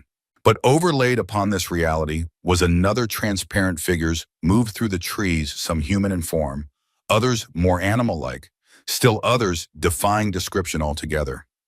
The spirits had answered her call. One figure approached her, an elderly Kiowa woman, her spectral form dressed in the traditional garments of a medicine woman. She studied Joe with ancient eyes, then nodded once in recognition. Granddaughter, the spirit seemed to say, though no sound disturbed the air. You have called, and we have come. What would you ask of us? Joe explained quickly, mentally projecting images of Sam, Lily, and Whitefeather held captive of Blackwood's men, planning to burn them alive, of the documents that could bring justice but were useless if those she loved perished. The spirit woman listened, her expression unchanging. When Joe finished, she turned to the other spectral figures gathered at the edge of the forest. This one sees truly, she communicated to them. Her heart is pure, her cause just. Shall we aid her? A consensus seemed to form among the spirits, some nodding, others simply fading slightly as if in agreement. The elderly woman turned back to Joe. We will create a diversion, she explained. When the moment comes, you must act swiftly. Save your family. We will hold the others at bay as long as we can. Joe nodded, understanding. Thank you, grandmother. The spirit woman's form began to fade. Go now. Prepare yourself. When the wind rises, move." And then she was gone along with the golden light and the strange distortion of sound. Joe was back in the ordinary world, the sun continuing its inexorable descent toward the horizon. But something had changed. A tension in the air, a gathering of unseen forces. Joe felt it in the prickling of her skin, in the sudden alertness of her senses. She drew her knife, readying herself. Whatever diversion the spirits planned, she would be prepared to take advantage of it. The waiting seemed interminable, though in reality it was likely only minutes. The sun touched the rim of the western mountains, casting long shadows across the valley. Then it began. A wind, gentle at first but rapidly gaining strength, swept through the valley. Trees swayed, branches creaking in protest. Snow lifted from the ground, swirling in miniature whirlwinds that danced across the open space. Inside Whitefeather's dwelling, the voices grew concerned. "What's happening?" "Just a wind. Calm down." "I don't like it. Feels wrong." The wind intensified, becoming a howling gale that tore at the structure's roof, threatening to lift it entirely. Objects inside clattered to the floor. Men shouted in alarm. Joe's moment had come. She burst through the rear entrance, knife ready. The scene inside was chaos. Four of Blackwood's men struggling to maintain their footing as the wind tore through the dwelling, upending furniture and scattering provisions. In the center of the room, bound to support posts, were Sam, Lily, and Whitefeather. They appeared unharmed, though Sam's face showed fresh bruises, evidence he had not been taken without a fight. One of Blackwood's men spotted Joe. "The woman," he shouted, reaching for his pistol. Before he could draw, a spectral form materialized directly before him, the elderly Kiowa medicine woman, her transparent features terrible in their intensity. The man screamed, stumbling backward in terror. Similar apparitions appeared before the other gunmen, each taking a form calculated to inspire maximum fear: a massive grizzly bear, a Kiowa warrior with bloody wounds marking his chest, a cavalry officer with half his face missing. Joe didn't waste the opportunity. She darted to Sam first, cutting his bonds with swift strokes of her knife. "Joe," he gasped, disbelief and joy mingling in his voice. "How?" "No time," she interrupted, moving to free Lily next. "We need to go, now." Whitefeather, once freed, needed no urging. He moved to a corner of the dwelling, retrieving a rifle and ammunition that had apparently escaped their captor's notice. "This way," he directed, heading for the rear entrance. "Through the stream bed. It will hide our tracks." Blackwood's men were still paralyzed by the supernatural display before them, their weapons forgotten, as they cowered in primitive fear. The wind continued its furious assault, as if determined to tear the dwelling apart around them. Joe grabbed Lily, lifting the child into her arms. "Stay close to me," she told Sam. "Don't look back." They fled through the rear entrance, Whitefeather leading the way toward the stream that ran behind his home. The air outside was a maelstrom of wind and snow, visibility reduced to mere feet. Yet somehow a path remained clear directly before them, as if invisible hands were parting the storm to guide their escape. They reached the stream, wading into the icy water without hesitation. It was shallow enough to walk in, deep enough to hide their trail. Whitefeather led them downstream, away from his violated home, away from Blackwood's terrified men. Behind them, unearthly howls rose above the wind, not the voices of living creatures, but the gathered rage of spirits long bound to this land, now unleashed against those who threatened it. They traveled through the storm-racked forest for hours, following the stream until it joined a larger river, then continuing along its bank. Whitefeather seemed to know exactly where he was going, despite the darkness and the continuing gale. Finally, when Lily was nearly asleep in Joe's arms, and all of them were exhausted beyond measure, they reached a sheltered hollow beneath a rocky overhang. Here the wind's fury was somewhat abated, allowing them to rest. "We'll be safe here for a time," Whitefeather said, helping Joe settle Lily on a bed of pine boughs. "The storm will keep Blackwood's men occupied until morning at least." "What was that?" Sam asked, his voice hushed with awe. "Back there in your home. Those apparitions." Whitefeather glanced at Joe. "Her," she called them. Sam turned to Joe, who was tucking her cloak around Lily's sleeping form. "Joe, what happened?" Joe straightened, meeting his gaze. "I asked for help," she said simply, "from the spirits that dwell in these mountains, and they answered." "Like Naira helped us at the waterfall," Sam said, slowly, understanding dawning. "And on the mountainside with Blackwood." Joe nodded. "Yes, But more, many more. The old ones, the ancient spirits of this land. They recognized the charm Whitefeather gave me, and they came. Sam was silent for a long moment processing this.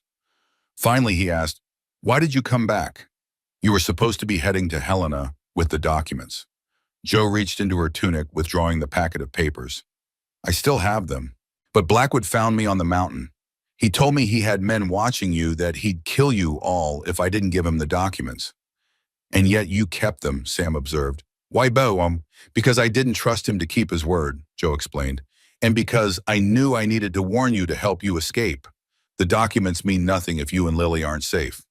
Sam moved closer, taking her hand. "You risked everything to come back for us." "You would have done the same," Joe said simply. "Yes," Sam agreed. "I would have." Whitefeather, who had been preparing a small smokeless fire, looked up at them. "The spirits helped you because they recognized your heart, woman. You fight not for yourself, but for those you love. For justice, these are things the old ones understand." "Will they help us again?" Joe asked. "We still need to reach Helena to present the evidence against Blackwood." "The spirits have their own rules, their own limitations," Whitefeather cautioned. "Do not expect another miracle like today's." "Then we'll make our own way," Sam declared. "Together." Joe smiled, feeling a weight lift from her shoulders. They were together. They were alive, and they still had the documents. There was hope. "Rest now," Whitefeather advised. "Tomorrow we plan our journey to Helena. It will not be easy. Blackwood will be searching for us, with every man at his disposal." "We'll find a way," Joe said confidently. "We've come too far to fail now."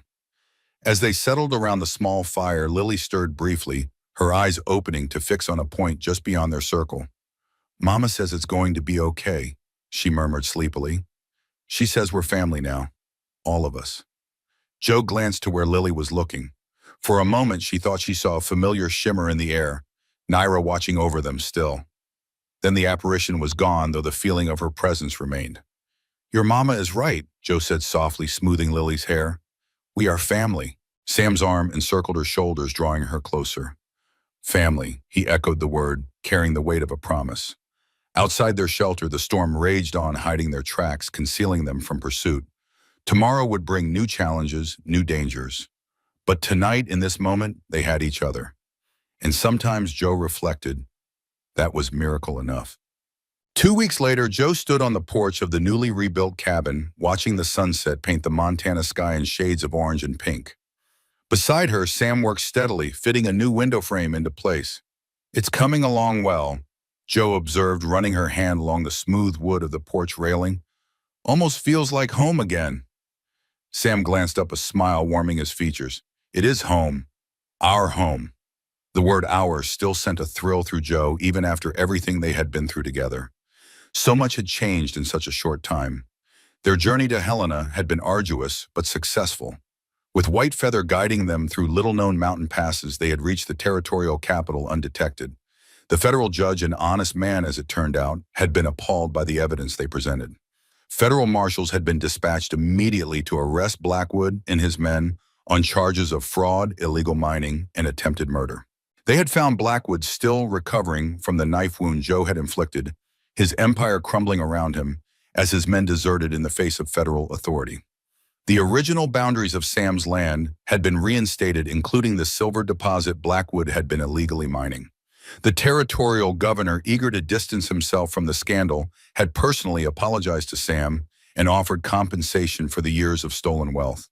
They had returned to find the homestead in ruins, the cabin and barn burned to the ground in Blackwood's men's final act of spite. But with the compensation money and the help of neighbors who had long feared Blackwood, but now stepped forward as friends, rebuilding had begun immediately. Whitefeather had refused their invitation to stay, preferring to return to a solitary life in the mountains. But he visited occasionally, bringing herbs for Joe's growing medicine practice and teaching Lily more of the old ways. And Naira. Her spirit appeared less frequently now, as if her unfinished business had been completed. But sometimes in the quiet of evening or the first light of dawn, Joe would sense her presence, watchful, approving, at peace. "Papa Joe, come see what I found," Lily's excited voice carried from the edge of the yard where she had been playing. They moved together to where the child stood, proudly pointing at a small green shoot pushing up through the snow-patched ground. The first flower of spring, Joe identified, kneeling to examine the tiny plant. It's called bitterroot. The Kiowa consider it sacred, a symbol of endurance through hardship. Can we keep it, Lily asked. For our garden. We'll mark the spot, Sam decided. Let it grow where it chose to be. But we can plant others around it, create a special place for it. Lily beamed, pleased with this solution. Mama would like that. She always loved flowers. Joe and Sam exchanged a glance, no longer surprised by Lily's continued connection to her mother's spirit. It was part of who she was, as Joe's similar ability was part of her. Yes, she would, Sam agreed, his voice gentle. And so will we. It will be beautiful come summer. Summer, Joe's heart lifted at the thought. A season she would spend here with this man and this child who had become her family. Planting gardens, healing the sick, building the life that embraced both worlds she had always inhabited, the physical and the spiritual. As the sun dipped below the horizon, casting long shadows across their land, truly theirs now in every sense, Sam's arm slipped around Joe's waist. Happy? He asked softly. Joe leaned into him, watching Lily carefully place stones in a circle around the bitterroot shoot. Yes, she answered simply, more than I ever thought possible. From the corner of her eye, Joe caught a familiar shimmer in the fading light, Naira watching her family one last time before moving on to whatever awaited her beyond the veil. There was no sadness in the apparition, only serene acceptance and perhaps a touch of gratitude. Thank you, Joe thought toward the spirit, for bringing me here, for trusting me with them. The shimmer brightened briefly in acknowledgement, then faded entirely, not gone perhaps, but at peace, no longer bound to this world by unfinished businesses or unresolved fears. Mama says goodbye, Lillian suddenly looking up from her task. She says she doesn't need to stay anymore because we have Joe now. Sam's arm tightened around Joe's waist. She's right, he said, his voice thick with emotion. We do have Joe now, and Joe has us. Forever, Lily asked, coming to stand before them, her small face serious in the gathering dusk. Joe knelt to the child's level, taking her hands. Forever, she promised. No matter what comes, we'll face it together, as a family. Lily's smile was like the sunrise, brilliant, warming, full of promise. Good, she declared. That's what I told Mama you'd say. As night settled over the Montana wilderness, the small family made their way back to the half-rebuilt cabin. Inside, a fire burned warmly, casting golden light over simple furnishings and the rough-hewn table where they would share their evening meal. It wasn't grand or perfect. There were still walls to raise fences, to mend a life to build from the ashes of what had been destroyed. But it was there as a home for two souls who had thought themselves destined for loneliness, and for a child wise enough to see what they needed before they knew it themselves. And perhaps in the whispers between worlds, in the ancient wisdom of spirits who had watched over this land long before human feet walked upon it, this union had always been destined. Three broken pieces finding in each other the completion they had sought all along. As Joe took her place at the table, Sam beside her and Lily across from them, she felt a certainty settle in her heart. Whatever challenges tomorrow might bring, they would face them together. And that made all the difference. Outside, the first star appeared in the darkening sky, a distant light in the vast wilderness. Inside, another kind of light burned brighter, the light of home, a family of love that had overcome every obstacle to bloom in the most unlikely of places. A light that, like the bitterroot pushing through the snow, had endured hardship to find its moment in the sun. A light that would continue to grow season after season, year after year, in this home they had built together. A light that whispered in the language of both worlds. Welcome home.